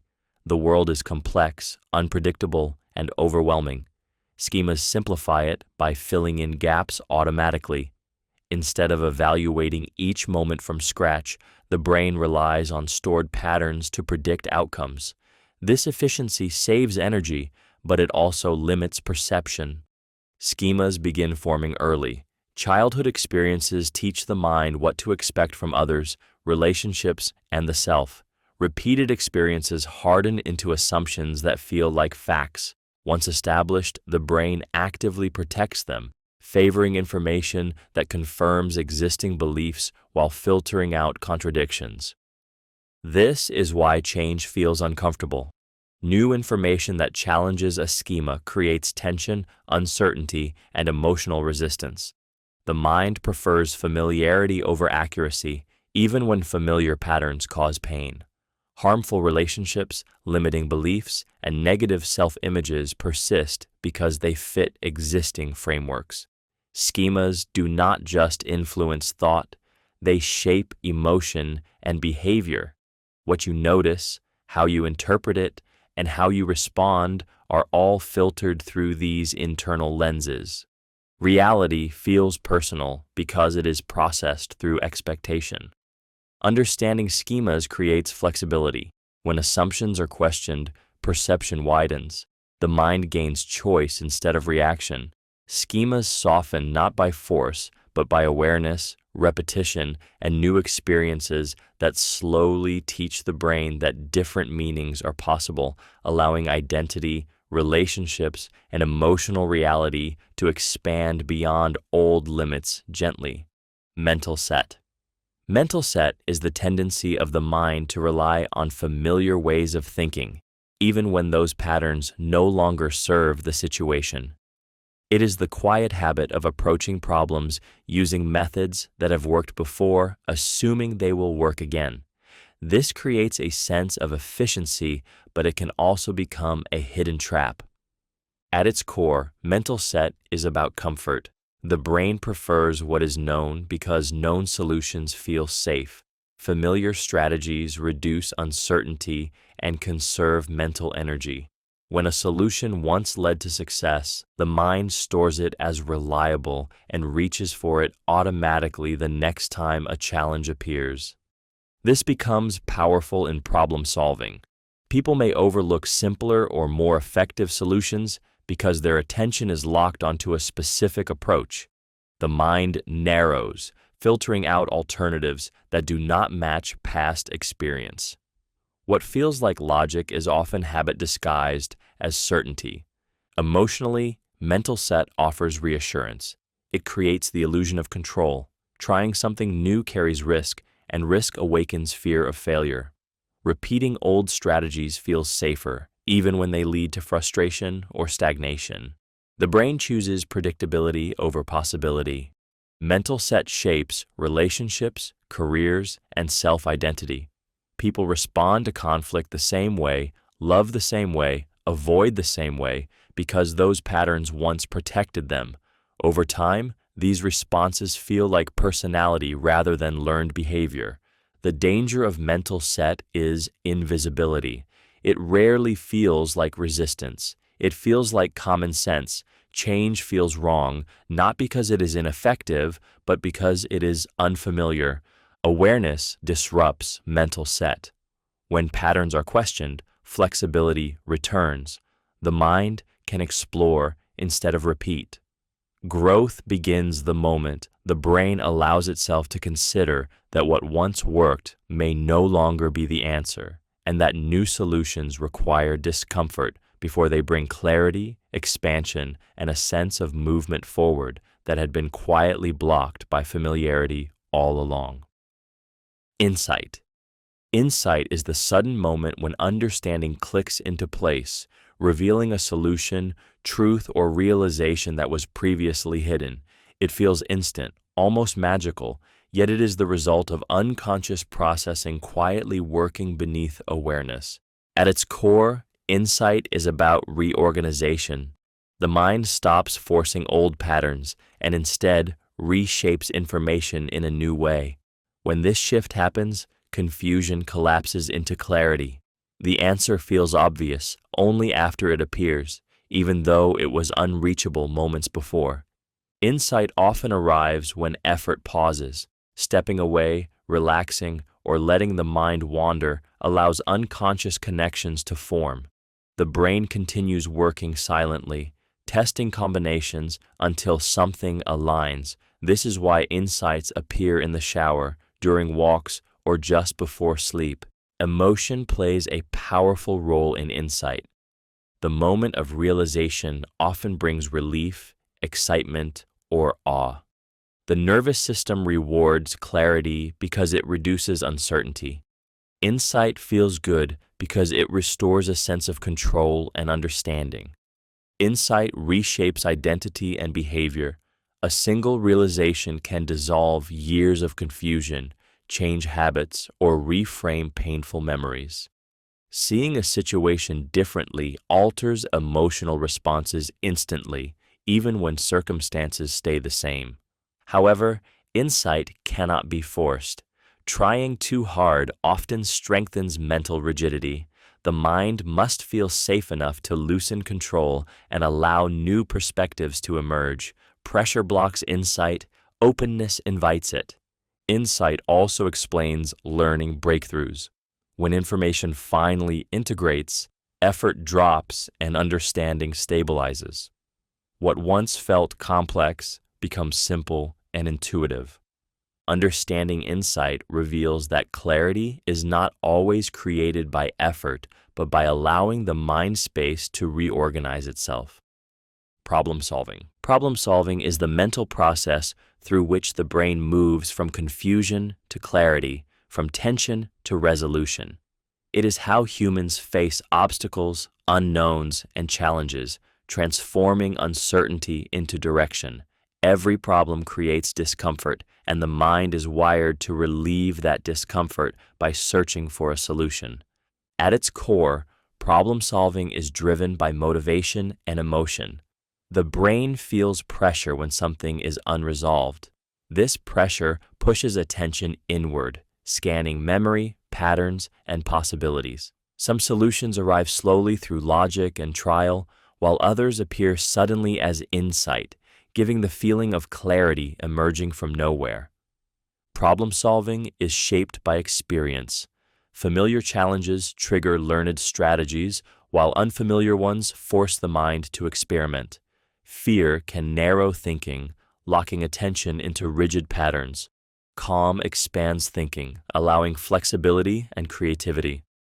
The emotional state of the solver often matters more than intelligence itself. This process also defines confidence and identity. Success strengthens belief in capability. Repeated failure can teach avoidance, even when ability exists.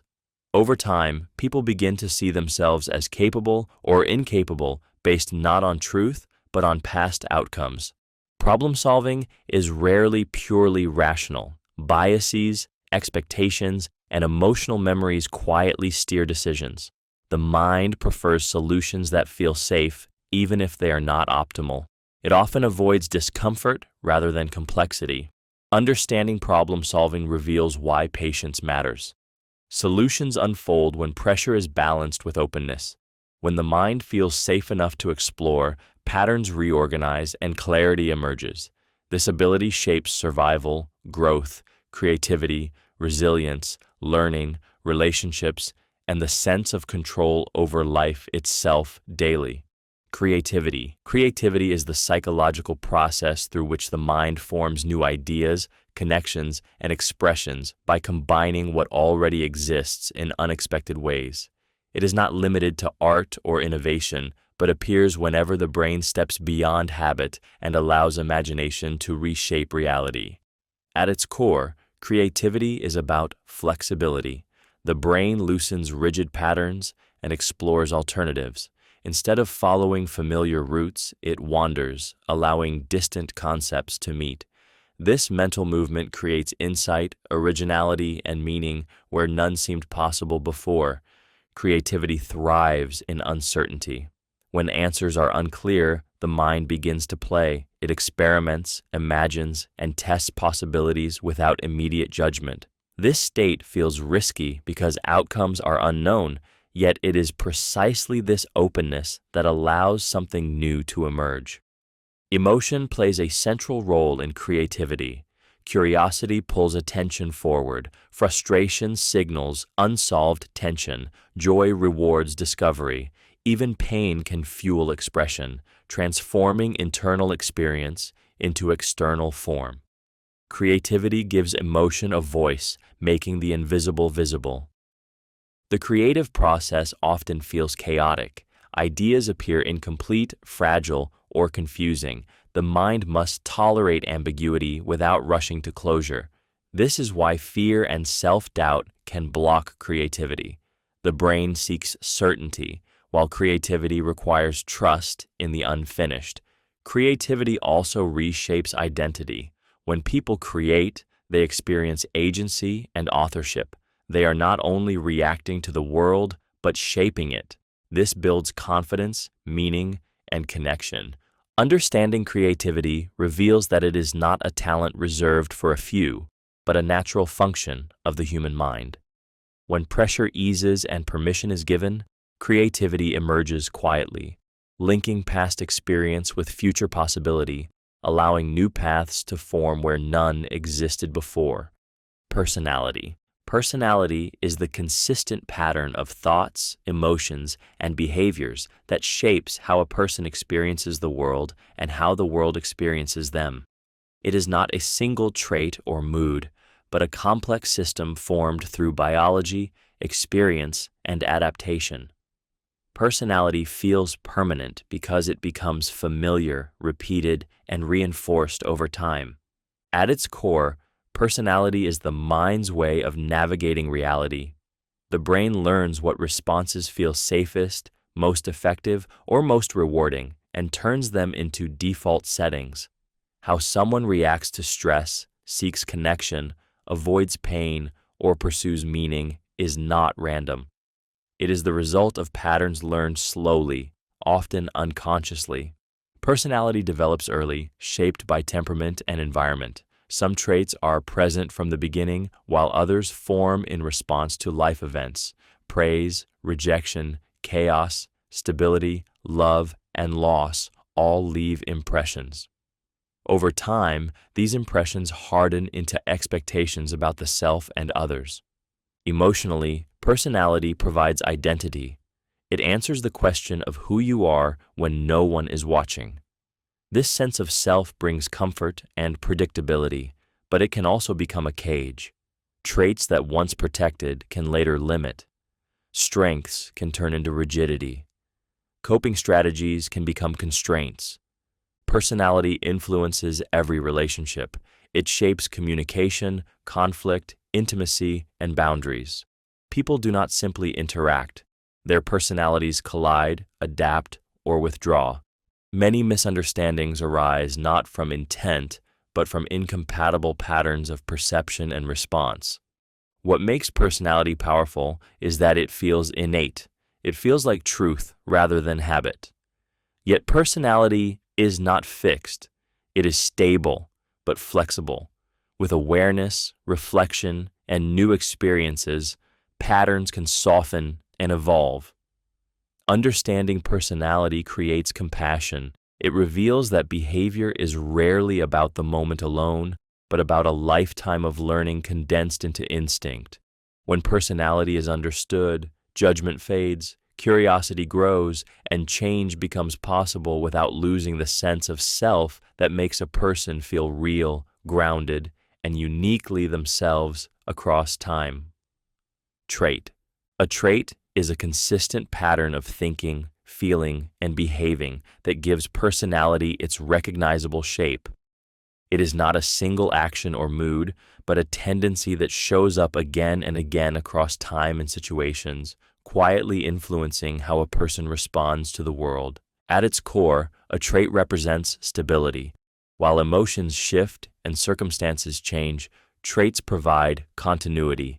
They explain why some people remain calm under pressure, why others seek novelty, and why certain reactions feel natural rather than chosen. Traits are not rigid rules, but probabilities that guide behavior. Traits form through a blend of biology and experience. Genetics provide the raw material, shaping temperament and sensitivity. Life experiences refine these tendencies, strengthening some patterns while softening others. Over time, repetition turns tendencies into expectations about the self. Traits strongly influence identity. When a behavior repeats often enough, it becomes part of how a person describes who they are. This can be empowering or limiting. A trait labeled as "who I am" can encourage growth or quietly restrict possibility. Importantly, traits are not destiny. They create preferences, not prisons. A person may be naturally cautious, yet still learn courage. Someone naturally outgoing can still value solitude. Traits influence effort, not outcomes. Traits also shape relationships. They affect communication, conflict, attraction, and trust. When traits align, connection feels easy. When they clash, misunderstanding grows, often without awareness. Understanding traits creates compassion. It reveals that differences are not failures, but variations in wiring and experience. When traits are seen clearly, people stop fighting themselves and others for being consistent. Traits become most powerful when unconscious. Awareness allows flexibility, choice, and growth. By recognizing traits as tendencies rather than fixed truths, people reclaim agency, soften self-judgment, and create room to respond rather than react, shaping identity with intention rather than habit.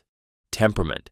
Temperament is the emotional foundation a person is born with, shaping how they naturally respond to the world before learning, culture, or experience step in.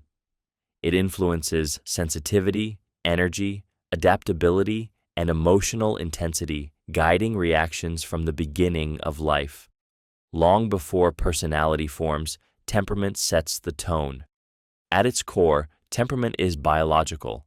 The nervous system comes pre-wired with thresholds for stimulation and emotion. Some people feel deeply and quickly. Others remain steady and calm. Some seek novelty. Others prefer familiarity. These differences are not choices or flaws, but natural variations in how the brain processes experience. Temperament shapes how the world feels. A loud room may excite one person and overwhelm another. Change may feel thrilling or threatening depending on internal wiring. These reactions happen instantly, before thought or intention, because they originate in the body's emotional systems. Over time, temperament interacts with environment to form personality. Supportive conditions can soften difficult traits and strengthen resilience, Harsh environments can amplify sensitivity into anxiety or intensity into reactivity. Temperament does not determine destiny, but it strongly influences emotional patterns. Understanding temperament creates compassion. Many struggles are not failures of effort, but mismatches between inner wiring and external demands. Children are often misunderstood because their temperament is mistaken for behavior. Temperament explains why people need different paths to regulation, motivation, and rest. What calms one person may irritate another. What motivates one may exhaust someone else. Recognizing temperament allows self-acceptance. When temperament is respected rather than fought, emotional balance becomes possible. The goal is not to change wiring, but to understand it and work with it fully, gently. Self-concept. Self-concept is the internal story the mind tells about who you are, shaping how you see yourself and how you believe the world sees you. It is built from memories, feedback, comparisons, and repeated experiences, slowly forming an identity that feels stable, personal, and true. At its core, self-concept is about coherence. The brain seeks a consistent sense of self to navigate life efficiently. By defining who I am, the mind predicts behavior, choices, and outcomes. This creates comfort and certainty, even when the identity formed is limiting or painful. Self-concept develops early. Words spoken by caregivers, reactions from peers, and emotional experiences become internalized. Over time, these impressions solidify into beliefs about worth, ability, and belonging. Once formed, the brain protects this identity, filtering experiences to maintain internal consistency. This is why change feels threatening. Information that contradicts self-concept creates tension. Praise may feel uncomfortable if it clashes with a negative self-view. Failure may feel familiar and validating if it aligns with long-held beliefs. The mind prefers familiarity over growth. Self-concept shapes emotion and behavior. Confidence, avoidance, ambition, and fear all flow from how a person defines themselves. Opportunities are accepted or rejected based on identity, not ability. The mind quietly asks, "Is this who I am allowed to be?" Yet self-concept is not fixed. It evolves through awareness, reflection, and new experiences repeated consistently. When actions change, identity slowly follows. The brain updates its story not through force, but through evidence. Understanding self-concept reveals how deeply perception shapes reality. By questioning old definitions and experimenting with new behaviors, the mind learns that identity is flexible. Self-esteem. Self-esteem is the internal sense of worth that shapes how a person sees themselves when no one else is speaking. It is the quiet evaluation running beneath thoughts, decisions, and emotions, answering the question of whether one feels enough, capable, and deserving. Unlike confidence, which can rise and fall with performance, self-esteem is deeper and more enduring. At its core, self-esteem is formed through experience. The brain absorbs messages from the environment, especially early on, and turns them into beliefs about value, how love was given, how mistakes were handled, how needs were responded to, and how often one felt seen all contribute to this inner scorecard. Over time, these experiences become a voice that speaks automatically. Self-esteem shapes behavior in subtle but powerful ways. High self-esteem allows risk, boundaries, and resilience. Low self-esteem encourages self-doubt, people-pleasing, avoidance, or self-sabotage. The mind acts in alignment with how worthy it believes the self to be, often without awareness. Emotionally, self-esteem acts as a filter. Compliments may feel uncomfortable or unbelievable. Criticism may feel devastating or confirming. Success may feel undeserved, while failure feels personal. The emotional reaction is rarely about the moment itself, but about what it reinforces internally. Self-esteem also influences relationships. People tend to accept treatment that matches their self-view. Respect feels natural when worth is assumed. Disrespect feels familiar when worth is questioned. This creates cycles that quietly reinforce existing beliefs. What makes self-esteem difficult to change is its invisibility. It feels like truth, not learning. Yet it is learned, and what is learned can be revised. Change does not come from praise alone. The brain needs consistent experiences of agency, respect, and self-trust. Each moment of acting in alignment with one's needs sends new information inward. Understanding self-esteem softens self-judgment. It reveals that many struggles are not failures of ability, but reflections of an inner belief shaped long ago. When worth is rebuilt through action and awareness, behavior changes naturally. The inner voice shifts from doubt to steadiness, allowing a person to move through the world with quiet confidence, emotional balance, and a sense of being fundamentally enough without constant proof or validation required. Identity is the internal story a person holds about who they are, shaping how they see themselves, relate to others, and move through the world. It feels stable, yet it is constantly shaped by experience, memory, culture, and emotion. At its core, identity is about meaning. The mind organizes experiences into a narrative that explains behavior, choices, and worth. This narrative creates continuity, allowing someone to feel like the same person over time, even as circumstances change. Identity forms early.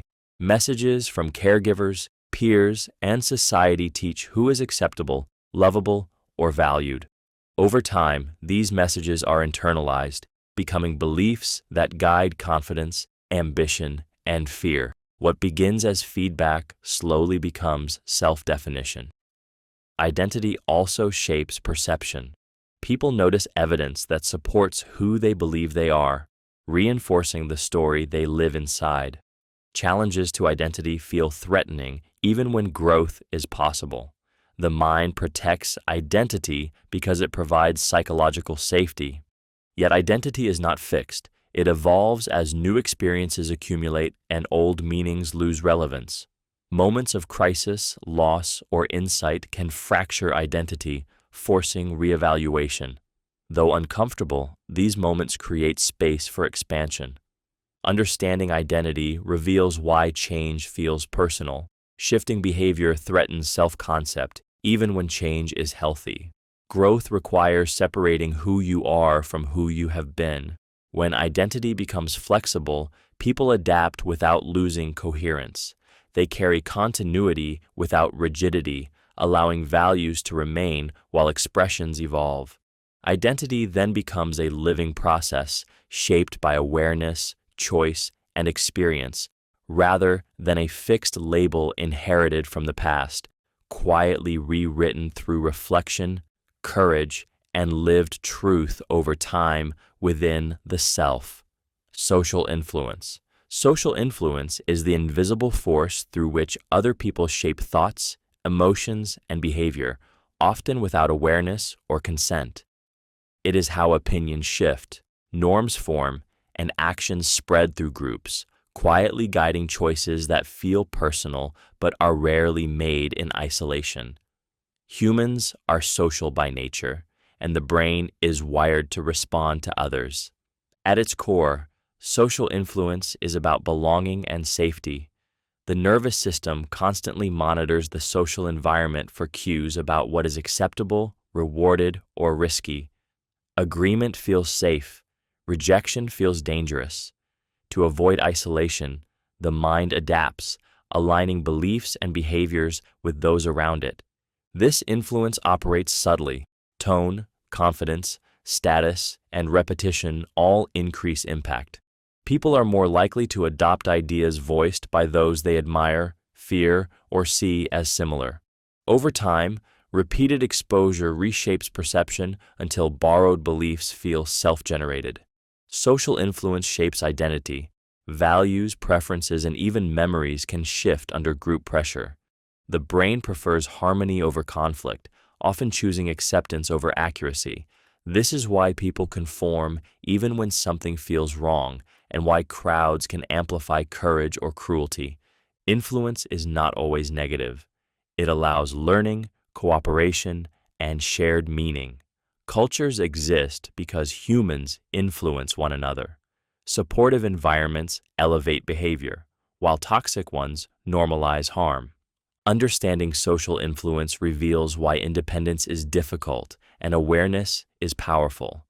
When influence goes unnoticed, it controls direction. When recognized, it becomes a choice. The mind can pause, reflect, and decide whether alignment is genuine or protective. Social influence explains how trends spread, beliefs harden, and movements rise. It shows that humans are not separate minds, but interconnected systems, constantly shaping and reshaping each other through presence, approval, fear, imitation, and the deep need to belong somewhere safely, consistently, without exclusion or threat. Conformity. Conformity is a psychological process in which individuals adjust their thoughts, behaviors, or beliefs to align with those of a group. It occurs not because people lack independence, but because the human brain is deeply wired for belonging, safety, and social survival. At its core, conformity is about connection. Throughout human evolution, acceptance by the group meant protection, resources, and survival. Rejection meant danger. The nervous system still carries this ancient logic, responding to social cues as life-threatening signals. Fitting in feels safe. Standing out feels risky. Conformity often happens silently. People change opinions, tone, clothing, or behavior without noticing the shift. The brain reads social feedback constantly, adjusting to avoid conflict or isolation. Approval releases relief. Disapproval triggers discomfort. Over time, these emotional signals guide behavior more powerfully than reason. This process shapes identity. Preferences feel personal, yet many are inherited from social environments. Values, beliefs, and norms are absorbed through repetition and reward.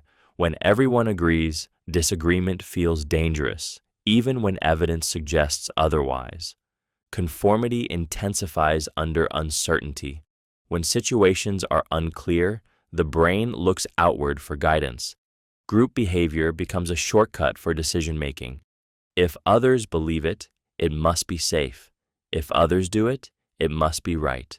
While conformity promotes cooperation and social harmony, it can also suppress individuality and critical thought. Fear of exclusion silences curiosity. Dissent feels like betrayal. Growth slows when difference feels unsafe. Understanding conformity restores choice. Awareness weakens automatic compliance. When people recognize the pull of belonging, they can pause, evaluate, and decide consciously. Conformity becomes a tool rather than a trap, allowing connection without erasure and belonging without abandoning deeply personal truth. Obedience. Obedience is the psychological tendency to follow orders, rules, or commands from an authority figure, even when those instructions conflict with personal beliefs or moral judgment. It reveals how power, structure, and perceived legitimacy can override individual conscience, often without force or threat. At its core, obedience is about safety and belonging. From early life, humans learn that compliance brings protection, approval, and survival. Authority figures represent order in an unpredictable world, and the brain associates following instructions with reduced risk. Questioning authority, by contrast, can feel dangerous, isolating, or destabilizing. This response is deeply emotional. Obedience is not driven only by logic, but by fear of rejection, punishment, or chaos. When responsibility is shifted upward, the individual feels relieved of personal accountability. The phrase, "I was just following orders," reflects a psychological transfer of agency that eases guilt and uncertainty. Obedience shapes behavior in schools, workplaces, families, and governments.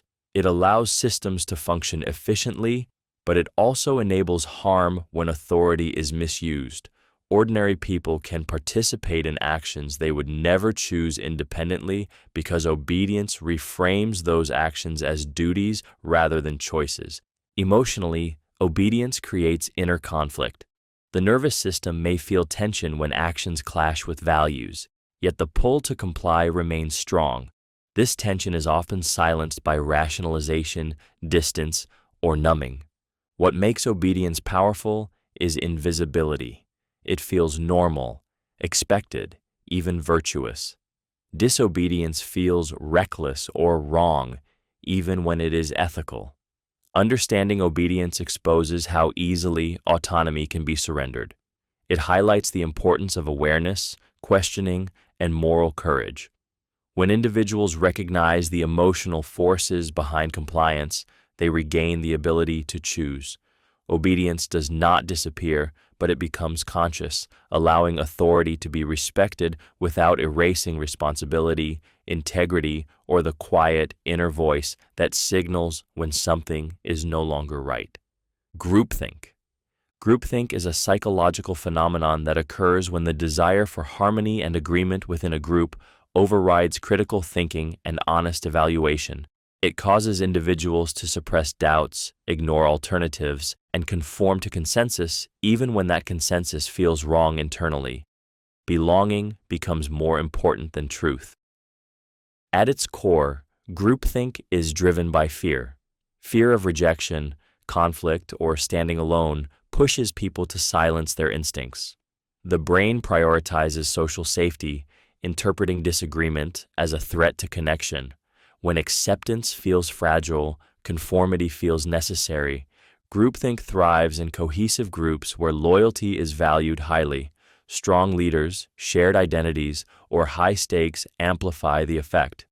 Questioning the group can feel like betrayal, so members rationalize decisions rather than challenge them. Over time, confidence grows without evidence, and risk feels invisible. This process distorts perception. Warning signs are dismissed. Outsiders are viewed as misinformed or hostile. Information that supports the group's belief is welcomed, while opposing views are minimized or attacked. The group begins to feel invincible, certain, and morally right. Emotion plays a powerful role. Agreement feels comforting. Doubt feels dangerous. Silence feels safer than honesty. Individuals may experience internal conflict, sensing something is wrong while outwardly agreeing. This tension often resolves by aligning beliefs with group opinion. Groupthink shapes workplaces, governments, friendships, and families. It explains disastrous decisions made by intelligent people acting together. Intelligence does not prevent groupthink. Social pressure bypasses logic. Breaking groupthink requires psychological safety. When dissent is welcomed, clarity returns. Independent thought reemerges. The group becomes stronger, not weaker, when disagreement is allowed. Understanding groupthink reveals how easily connection can override conscience. Awareness restores balance between belonging and integrity, allowing individuals to remain connected without surrendering perception, responsibility, or truth to collective comfort. Social facilitation.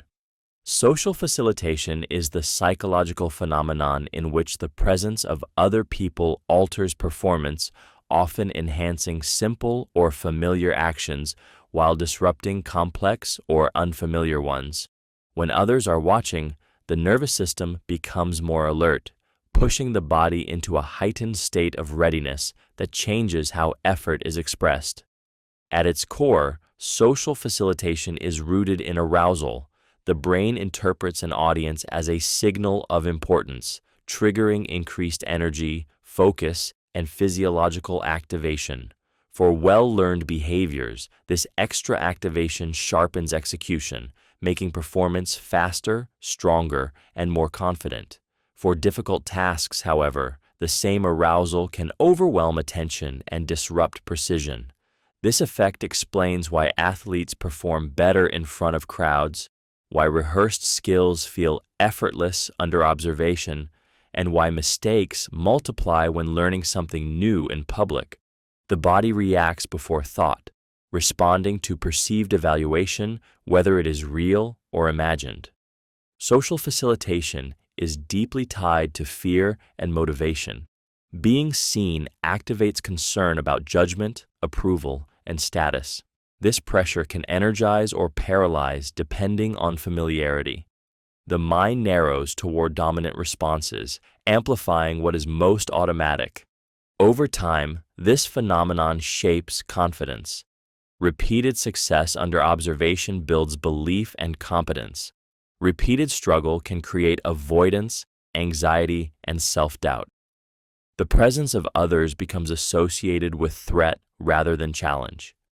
Understanding social facilitation reveals why practice feels safest in private and performance feels different in public. It shows how awareness of being seen reshapes behavior instantly. When arousal is managed and skills are solid, the presence of others becomes fuel rather than friction, transforming attention, effort, and execution. Social loafing. Social loafing is a psychological phenomenon in which individuals exert less effort when working in a group than when working alone. It occurs not because people are lazy, but because responsibility becomes diffused across others. When effort feels shared, the brain unconsciously relaxes its sense of personal accountability. At its core, social loafing is about perception of impact. The mind constantly evaluates whether its actions matter. When individual contribution feels invisible, motivation quietly drops. The nervous system saves energy when rewards seem uncertain or disconnected from effort. Social loafing thrives in large groups where individual roles are unclear. The brain assumes someone else will pick up the slack. This creates a subtle emotional distance between effort and outcome, leading to disengagement without guilt. This process is deeply emotional. Humans want to feel useful, seen, and valued. When contributions disappear into a crowd, the mind protects itself by pulling back. Effort fades not from defiance, but from invisibility. Social loafing also affects self-identity. When effort goes unnoticed, the brain learns that participation carries little meaning. Over time, this reduces ownership pride and engagement, reinforcing passivity. Understanding social loafing reveals the power of clarity and responsibility. When roles are defined and contributions recognized, effort returns. Motivation grows when the mind feels seen, needed, and impactful. Awareness interrupts disengagement by restoring connection between action and outcome, allowing individuals to re-engage fully without pressure, guilt, or force within shared goals, purpose, and collective effort over time. As meaning becomes personal again, and energy, effort, presence, contribution, identity, value, belonging, motivation, clarity, purpose, agency, matter, visibility, trust, cooperation, engagement, alignment, commitment, together. Bystander effect. The bystander effect is a psychological phenomenon where individuals are less likely to help someone in need when other people are present. The more witnesses there are, the more responsibility feels diluted, spreading thinly across the group until no one feels personally accountable to act. At its core, the bystander effect is about shared responsibility and emotional hesitation. When alone, a person feels the full weight of choice. When surrounded by others, the brain assumes someone else will step in. This assumption is rarely conscious. It forms instantly, quietly relieving the individual of urgency and action. The mind looks outward for cues. If others appear calm, passive, or unsure, the situation is interpreted as less serious. Silence becomes reassurance. Inaction becomes permission. The brain reads the group's stillness as evidence that help is unnecessary, even when harm is unfolding. Emotionally, the bystander effect is driven by fear. Fear of being wrong, fear of embarrassment, fear of standing out. Helping draws attention, and attention carries risk. the mind weighs social costs against moral impulse and often chooses safety through invisibility. This phenomenon explains why emergencies in public spaces can feel eerily quiet. People notice distress, but hesitate. Each person waits for a signal that never comes. The moment stretches and opportunity passes. The bystander effect also operates in everyday life. Harmful comments go unchallenged. Injustice is witnessed but ignored. Someone struggles quietly while others assume support already exists. The absence of action feels neutral, but it is not. What makes the bystander effect powerful is that it conflicts with self-image. Most people believe they would help. When they do not, the mind quickly rationalizes the choice, protecting identity. Understanding the bystander effect restores agency.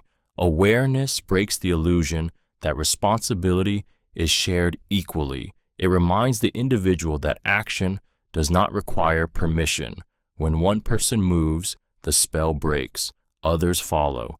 Responsibility returns to the moment where choice exists and where silence no longer feels like safety. Attribution. Attribution is the mental process through which people explain why things happen, assigning causes to behavior, events, and outcomes. It shapes how actions are interpreted, how responsibility is placed, and how meaning is constructed from everyday experiences. Without realizing it, people are constantly answering the question of why. At its core, attribution is about control and understanding. The mind wants order, not randomness. When something happens, especially something emotional or unexpected, the brain searches for a cause to restore predictability. This explanation provides psychological comfort, even when it is incomplete or inaccurate. Attribution strongly influences relationships. When someone succeeds, the cause might be seen as talent or luck. When someone fails, the cause might be labeled as effort, character, or circumstance. These explanations shape empathy, blame, forgiveness, and judgment. A single attribution can turn compassion into criticism or understanding into resentment. Emotion plays a central role in attribution. When outcomes affect self-esteem, explanations often protect identity. Success is linked internally. Failure is pushed outward. This bias is not deliberate. It is the mind defending self-worth. Attribution also shapes how people see others. Observers tend to explain behavior through personality rather than situation.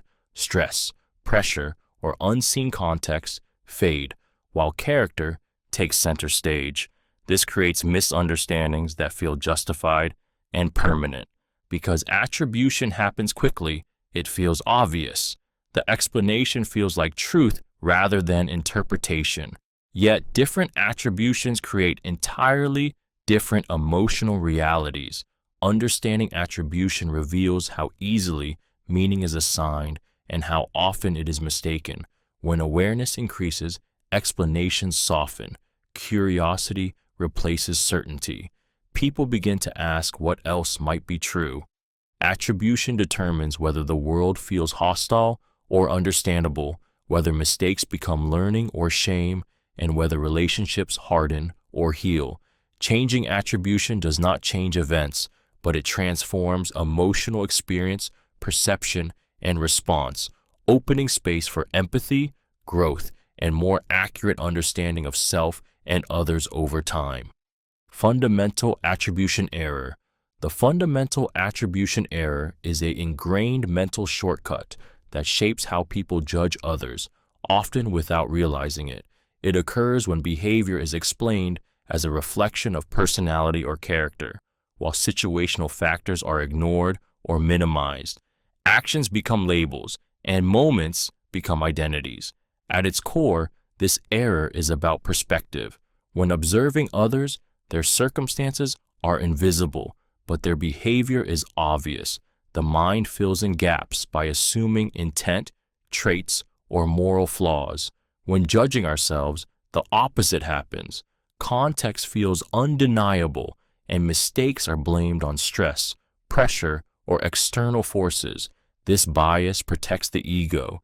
Seeing others as careless, lazy, or rude creates a sense of control and predictability. It reassures the mind that bad outcomes happen because of who someone is, not because life is unstable or unfair. Yet this sense of certainty comes at a cost.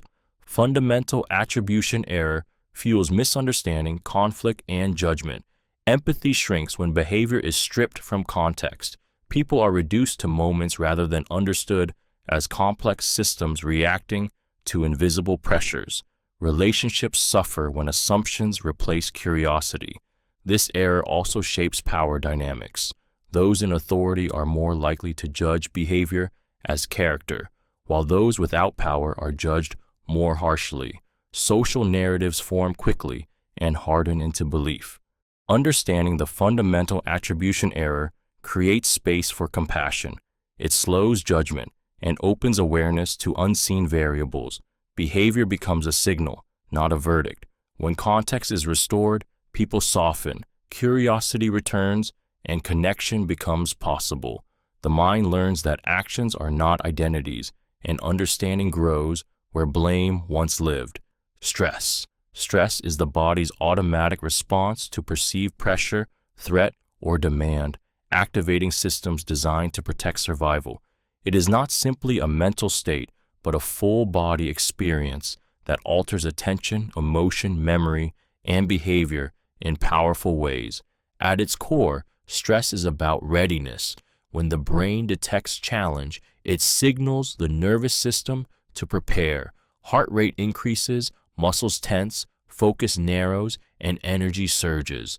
This response once helped humans escape danger, but in modern life, it is triggered by deadlines, expectations, uncertainty, and emotional conflict. Stress reshapes perception.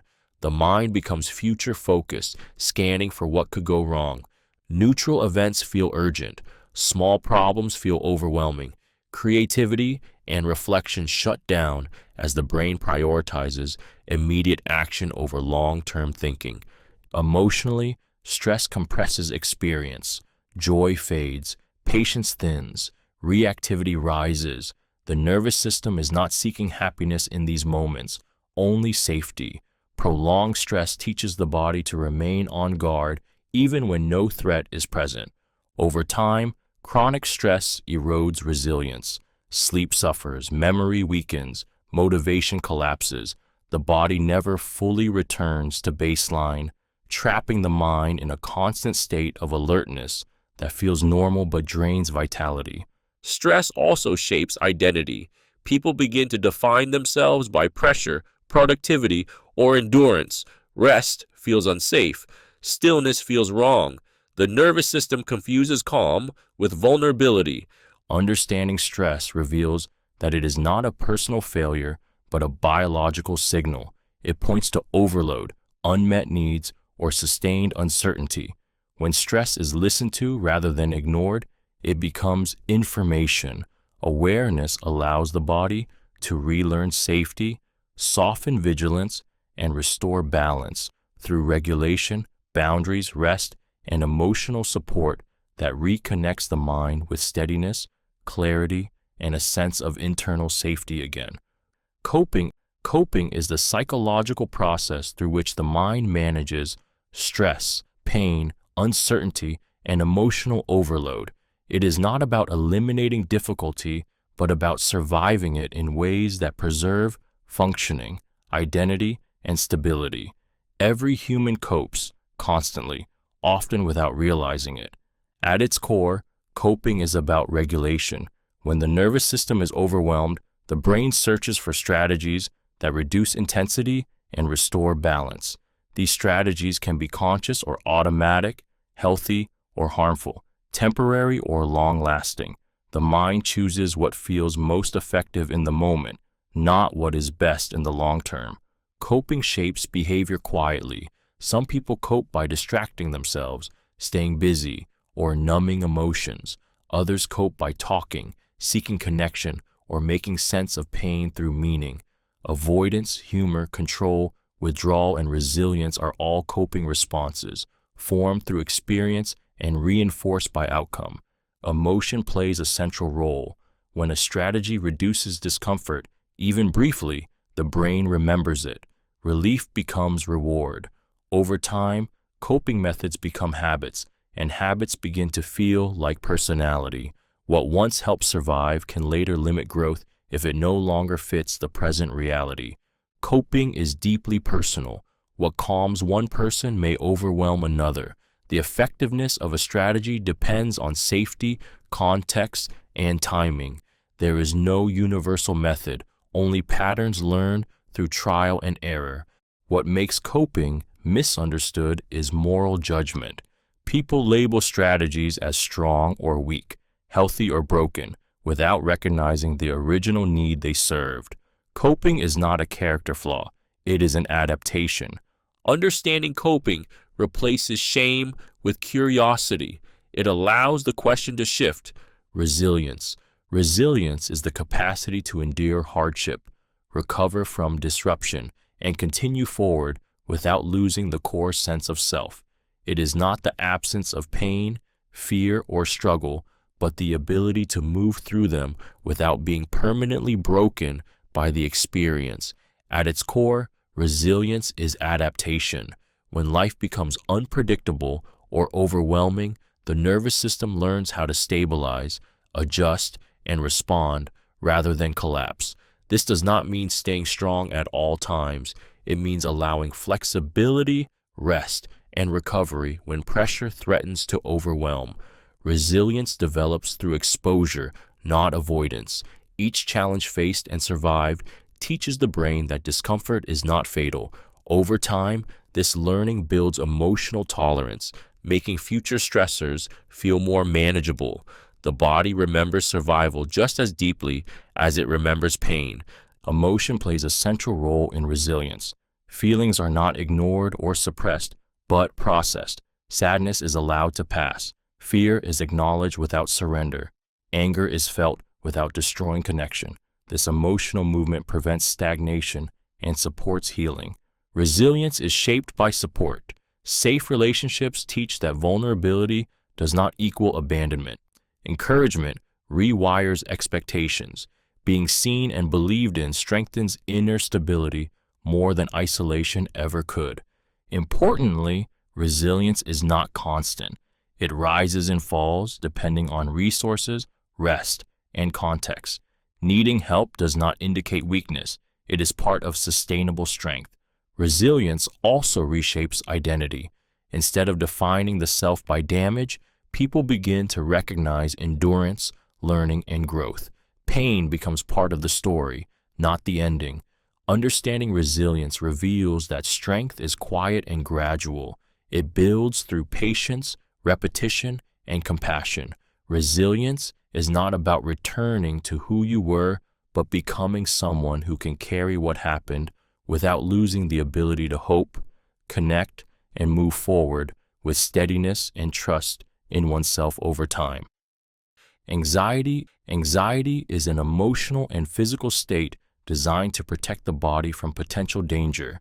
It emerges when the brain predicts threat, uncertainty, or loss of control, activating survival systems meant to prepare for action. The heart accelerates, muscles tense, breathing shifts, and attention narrows toward what might go wrong. At its core, anxiety is anticipation. The mind moves into the future, scanning for problems before they arrive. This forward focus can be helpful, motivating preparation and caution. But when threat detection becomes overactive, anxiety no longer protects, it overwhelms. Anxiety is not imagination or weakness. It is the nervous system responding to perceived risk, whether the danger is real, remembered, or imagined. Past experiences, especially those involving fear or unpredictability, sensitize the system, making it react faster and stronger over time. This state reshapes thought. Possibilities turn into certainties. Neutral sensations become warnings. The body reacts before logic can correct it, creating a loop where fear feeds more fear. Attempts to control anxiety often intensify it, as vigilance signals the brain that danger remains. Anxiety also isolates. It pulls attention inward, away from connection, reinforcing the sense of facing threat alone. Yet anxiety is a signal, not an enemy. It asks for safety, regulation, and reassurance rather than resistance. Understanding anxiety changes the relationship with it. When the body feels supported, the alarm softens. Calm is not forced. It emerges when the nervous system learns that the present moment is survivable. Anxiety fades not through control, but through safety, patience, and repeated experiences of steadiness that retrain expectation over time without resistance, building trust slowly inside the body again. Fear. Fear is a primal emotional response designed to protect the organism from danger by triggering rapid physiological and psychological reactions. It arises when the brain perceives threat, whether real or imagined, and mobilizes the body to respond before conscious reasoning fully engages.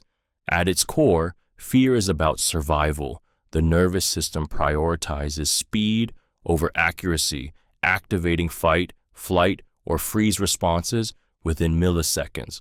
Heart rate accelerates, breathing sharpens, muscles tense, and attention narrows. This cascade prepares the body to act, not to reflect. Fear shapes perception powerfully. When fear is present, the mind scans for confirmation of danger. Neutral cues feel threatening. Uncertainty feels intolerable. The brain constructs worst-case scenarios to avoid being caught unprepared. What feels like intuition is often fear filtering reality. Fear also imprints memory. Experiences paired with fear are stored vividly, ensuring future avoidance. This makes fear adaptive, but it also allows it to generalize. A single painful moment can teach the nervous system to fear entire categories of people, places, or sensations. Over time, fear can become internalized. The brain learns to anticipate threat, even in safety.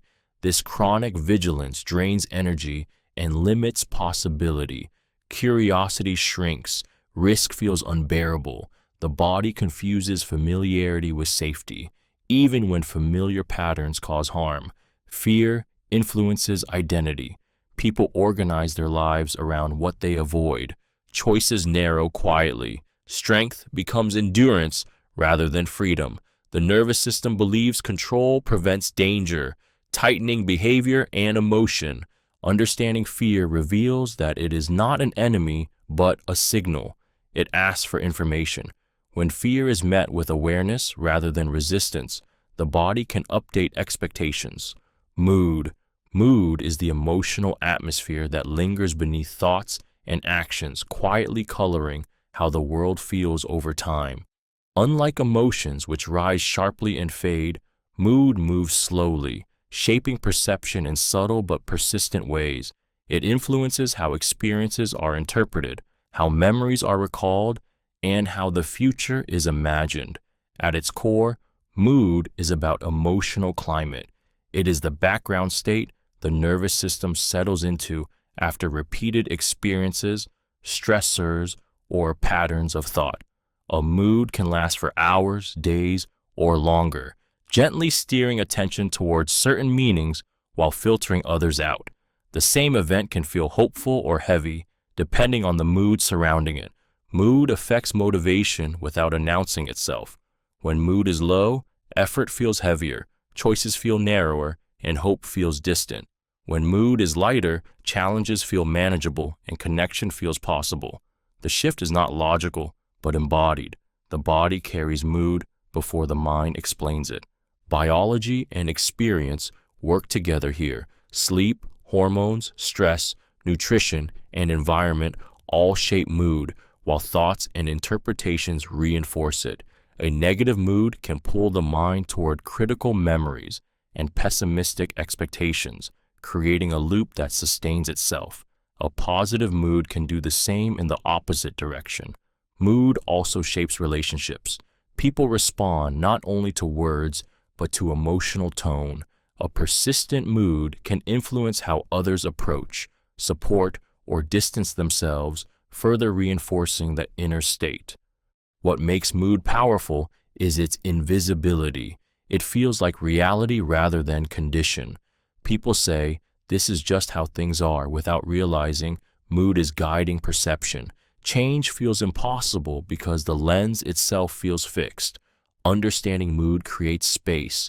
It reminds the mind that not every thought is truth and not every feeling is permanent. Mood is a state, not an identity.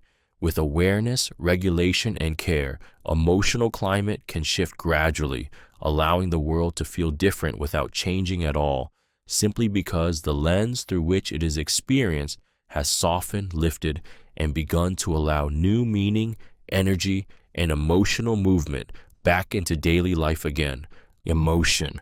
Emotion is the internal signal system that gives experience its intensity, meaning, and direction. It is how the mind and body communicate what matters, reacting to the world before logic has time to intervene. Emotions rise automatically, shaping attention, memory, and behavior in powerful and immediate ways. At its core, emotion is information. Each feeling carries a message about safety, threat, connection, or loss. Fear signals danger. Joy signals reward. Sadness signals change or separation.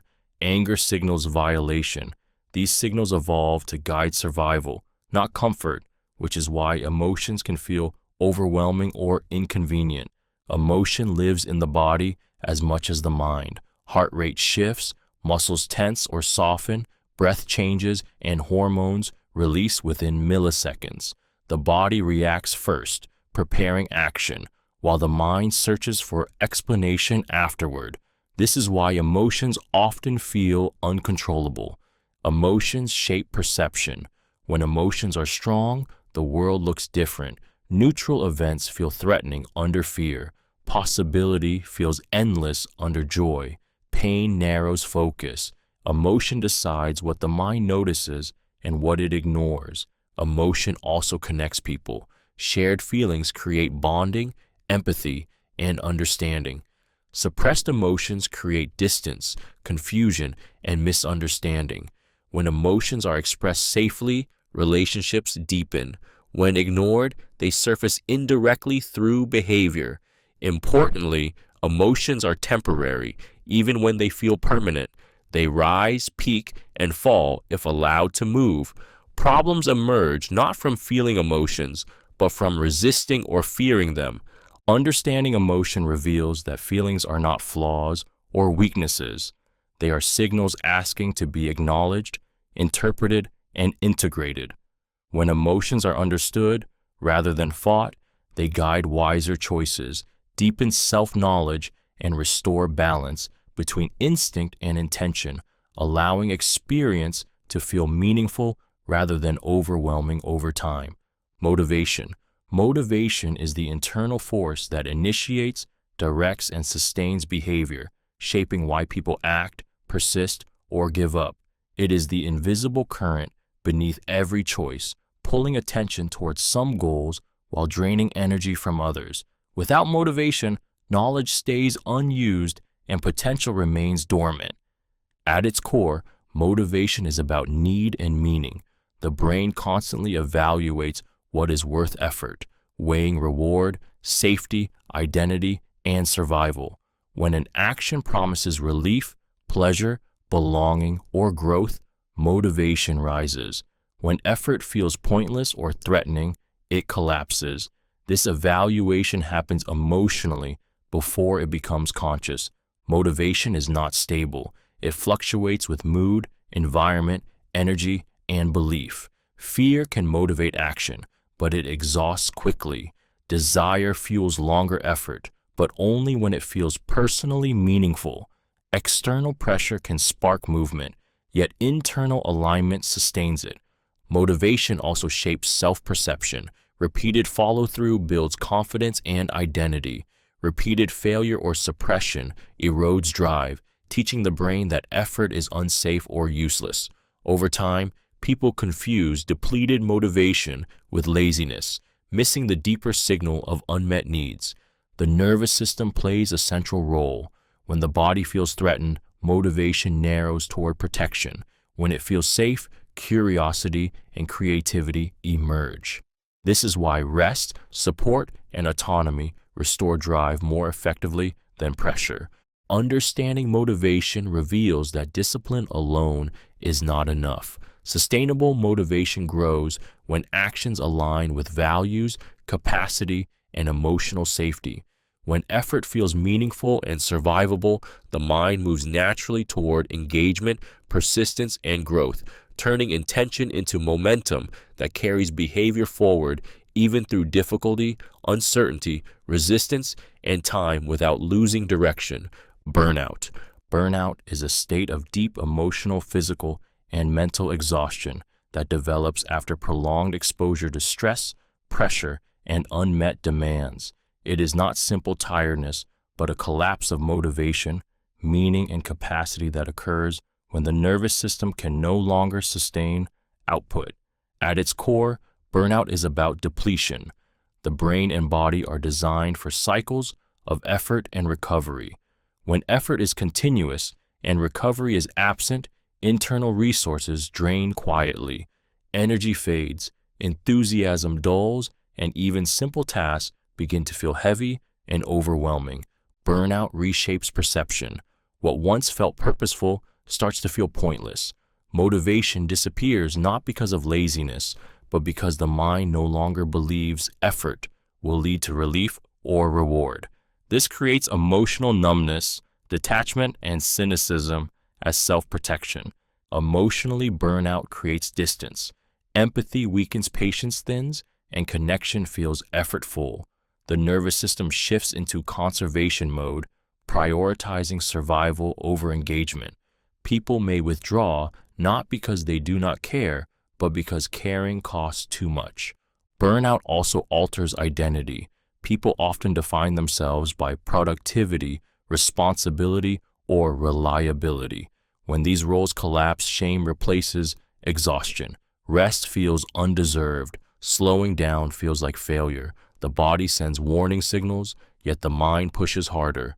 Over time, burnout erodes health. Sleep breaks down, immunity weakens, and stress responses remain activated. The system never fully resets, trapping the body in exhaustion. Understanding burnout reframes it as information, not weakness. It signals imbalance, loss of boundaries, and chronic demand. Recovery begins with safety rest and meaning restored gradually. When pressure eases and needs are met, the nervous system rebuilds. Mindfulness. Mindfulness is the psychological practice of paying full attention to the present moment without judgment, resistance, or escape. It is not about emptying the mind or feeling calm, but about noticing what is happening right now with clarity and acceptance. In a world driven by distraction, mindfulness brings awareness back to experience. At its core, mindfulness is about presence. The mind naturally drifts into the past or projects into the future, replaying memories or rehearsing fears. Mindfulness interrupts this automatic movement by anchoring attention in the body, breath, thoughts, and sensations as they arise. Nothing is forced away. Nothing is chased.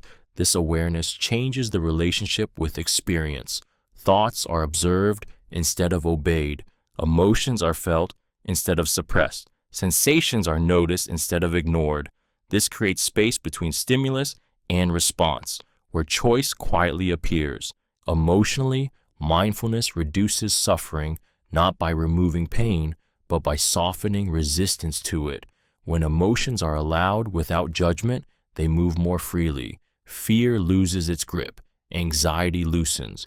Even joy becomes more vivid because it is fully experienced rather than anticipated or rushed past. Mindfulness reshapes the nervous system. It signals safety by slowing reactivity and grounding attention. Over time, this practice trains the brain to respond rather than react.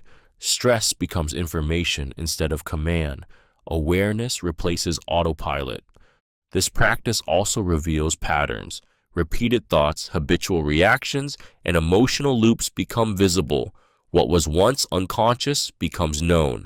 This knowledge alone creates change without force or struggle. Mindfulness does not make life easier by controlling it. It makes life clearer by revealing it. The present moment, once avoided, becomes bearable, then meaningful, then alive. Understanding mindfulness means recognizing that peace is not found elsewhere. It is built by staying with what is already here. Each moment of attention strengthens the ability to remain present, even when discomfort arises. With repetition, the mind learns that it does not need to escape to survive. Awareness itself becomes refuge, grounding experience in reality, reducing suffering through acceptance, and allowing life to unfold without constant resistance, control, or fear driving every internal movement and reaction. Flow. Flow is a psychological state where attention becomes fully absorbed in a single activity, causing the sense of time to fade and self-consciousness to disappear. In this state, action and awareness merge, creating an experience that feels effortless, focused, and deeply satisfying. At its core, flow emerges when challenge and skill are perfectly balanced. The task is demanding enough to require focus, yet not so difficult that it creates anxiety. This balance pulls the mind into the present moment, silencing distractions and worries that normally occupy attention. Flow is powered by intrinsic motivation. The activity is rewarding in itself, not because of external praise or outcome. The brain releases dopamine in a steady rhythm, reinforcing engagement and sustaining momentum. Effort feels light even when energy is high. Emotion plays a key role. In flow, fear and self-doubt dissolve, replaced by clarity, confidence, and calm intensity. The inner critic quiets, allowing full immersion without judgment. This emotional shift creates a sense of harmony between thought, body, and action. Flow shapes performance and well-being. It appears in creativity, sports, learning, and problem-solving. Over time, repeated flow experiences strengthen focus, resilience, and self-trust. Life feels richer not because it slows, but because attention deepens. Flow reveals that fulfillment is found not in outcomes, but in presence, where the mind stops resisting experience and fully participates in the moment, allowing meaning to arise naturally through engagement, purpose, and complete absorption, carrying the self beyond effort into a state where focus feels alive, time dissolves, and existence briefly aligns without strain, pressure, or self-awareness, leaving only movement, clarity, and deep satisfaction unfolding quietly within. Sleep cycle. The sleep cycle is the rhythmic process through which the brain moves through different stages of rest each night, quietly restoring the body and reorganizing the mind. While sleep feels passive, the brain is highly active, shifting between phases that each serve a specific purpose in survival, memory, and emotional balance. At its core, the sleep cycle is about regulation. The brain alternates between lighter and deeper stages of sleep, cycling through them multiple times each night. Early cycles focus more on physical restoration, while later cycles emphasize dreaming, memory integration, and emotional processing. This pattern repeats with precision, guided by internal biological timing. During deeper stages, the body repairs tissue, strengthens the immune system, and releases growth-related hormones. Muscles relax, heart rate slows, and energy is restored. As the cycle shifts, the brain enters dream-rich phases where emotions are processed and experiences are woven into memory. This is where meaning is assigned and emotional intensity is softened. The sleep cycle is sensitive to disruption. Stress, light, irregular schedules, and anxiety can fragment it, leaving the brain unfinished in its work. When cycles are cut short, emotional regulation weakens, memory suffers, and the body remains in a state of subtle strain. The mind often underestimates sleep because its benefits are invisible, yet consistent cycles shape mood, resilience, focus, and self-control. Sleep is not simply rest, it is maintenance. Understanding the sleep cycle reveals why quality matters more than quantity. When cycles complete naturally, the nervous system resets. The body wakes not just rested, but regulated. Sleep becomes the quiet architect of emotional stability, mental clarity, and long-term health, rebuilding the self each night without effort, instruction, or awareness, preparing the mind and body to face the next day with balance, energy, and coherence restored gently again. Dreaming. Dreaming is a psychological state in which the mind creates vivid experiences during sleep, blending memory, emotion, and imagination into narratives that feel real while they unfold. Although the body rests, the brain remains active, exploring inner material without the constraints of waking logic or physical consequence. At its core, dreaming is about processing. During sleep, the brain sorts emotional experiences, integrates memories, and explores unresolved tension. Dreams allow feelings to surface safely, expressing fear, desire, loss, or hope through symbols rather than direct events. The mind speaks in images because emotion moves faster than words. Dreams often feel strange because they are not designed to be logical. The brain relaxes its usual filters, allowing unrelated memories to merge. Time collapses, identities shift, and impossible scenarios feel normal. This freedom allows the nervous system to experiment without risk, rehearsing reactions and emotional responses. Dreaming also regulates emotion. Intense feelings from waking life are softened, reorganized, or released. When this process is disrupted, emotional balance suffers. The mind carries unfinished material forward, increasing stress and reactivity during the day. Memory plays a central role. Fragments of past experiences appear because the brain is strengthening connections that matter. What shows up is rarely random. Dreams reflect concerns, priorities, and emotional themes the waking mind avoids or suppresses. Dreaming shapes identity quietly. Repeated dream themes reveal internal conflicts and unmet needs. They offer insight without instruction, showing rather than telling. Understanding dreaming reveals that sleep is not escape, but engagement. The mind continues working when awareness fades, healing, integrating, and exploring emotional truth beneath consciousness, where meaning forms before language awakens again inside. Circadian rhythm. Circadian rhythm is the internal biological clock that regulates sleep, wakefulness, energy, and many bodily processes across a 24-hour cycle. It quietly orchestrates when the body feels alert, hungry, tired, or ready to rest, shaping daily experience without asking for permission or attention. At its core, circadian rhythm is about timing and survival.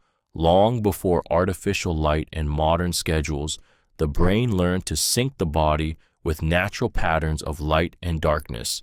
This rhythm allowed humans to conserve energy, stay alert when danger was likely, and recover when safety allowed rest. Light is the strongest signal guiding this system. Morning light tells the brain it is time to wake, while darkness signals the release of hormones that prepare the body for sleep. When this rhythm is respected, energy flows smoothly. When it is disrupted, the entire system feels off balance. Emotion and circadian rhythm are deeply linked. Poor alignment can increase irritability, anxiety, low mood, and emotional sensitivity. The mind feels heavier, not because life is harder, but because the body is fighting its own timing. Motivation fades, focus slips, and small stressors feel overwhelming. Modern life often ignores this rhythm. Late nights, screens, shift work, and irregular schedules confuse the brain, forcing it to operate against its natural signals. Over time, this creates exhaustion that rest alone cannot fix. Circadian rhythm also shapes identity. Some people feel alive in the morning, others late at night, reflecting natural variation rather than weakness. Honoring these patterns improves clarity, mood, and resilience. Understanding circadian rhythm restores compassion. reframing fatigue as information and alignment as the foundation of stability. Habits. Habits are automatic patterns of behavior that shape daily life more than conscious decisions ever do. They operate quietly in the background, guiding actions, reactions, and routines without requiring deliberate thought. Once formed, habits feel natural, even when they no longer serve growth or well-being. At their core, habits exist to conserve mental energy. The brain looks for efficiency, turning repeated actions into automatic loops. When a behavior reliably leads to comfort, relief, or reward, the nervous system stores it as a shortcut. Over time, cues trigger actions before awareness catches up. Habits are not about willpower. They are about repetition and reinforcement. The brain does not ask whether a habit is healthy or harmful. It only remembers what worked before. This is why stress, avoidance, and distraction can become deeply ingrained even when they create long-term harm. Emotion plays a powerful role in habit formation. Behaviors that reduce discomfort are reinforced quickly. Relief becomes the reward. The body learns first. The mind explains later. This makes habits feel difficult to change because they are wired beneath conscious control. Habits also shape identity. Repeated actions become evidence of who someone believes they are. This can lock people into limiting self-concepts or strengthen empowering ones. Small behaviors repeated consistently shape confidence, discipline, and self-trust over time. Changing habits requires awareness, patience, and environmental shifts. New behaviors must be repeated until they feel familiar enough to replace old loops. Progress often feels slow because the brain resists uncertainty. Understanding habits reveals that lasting change is built through small actions. When habits shift, identity follows steadily over time.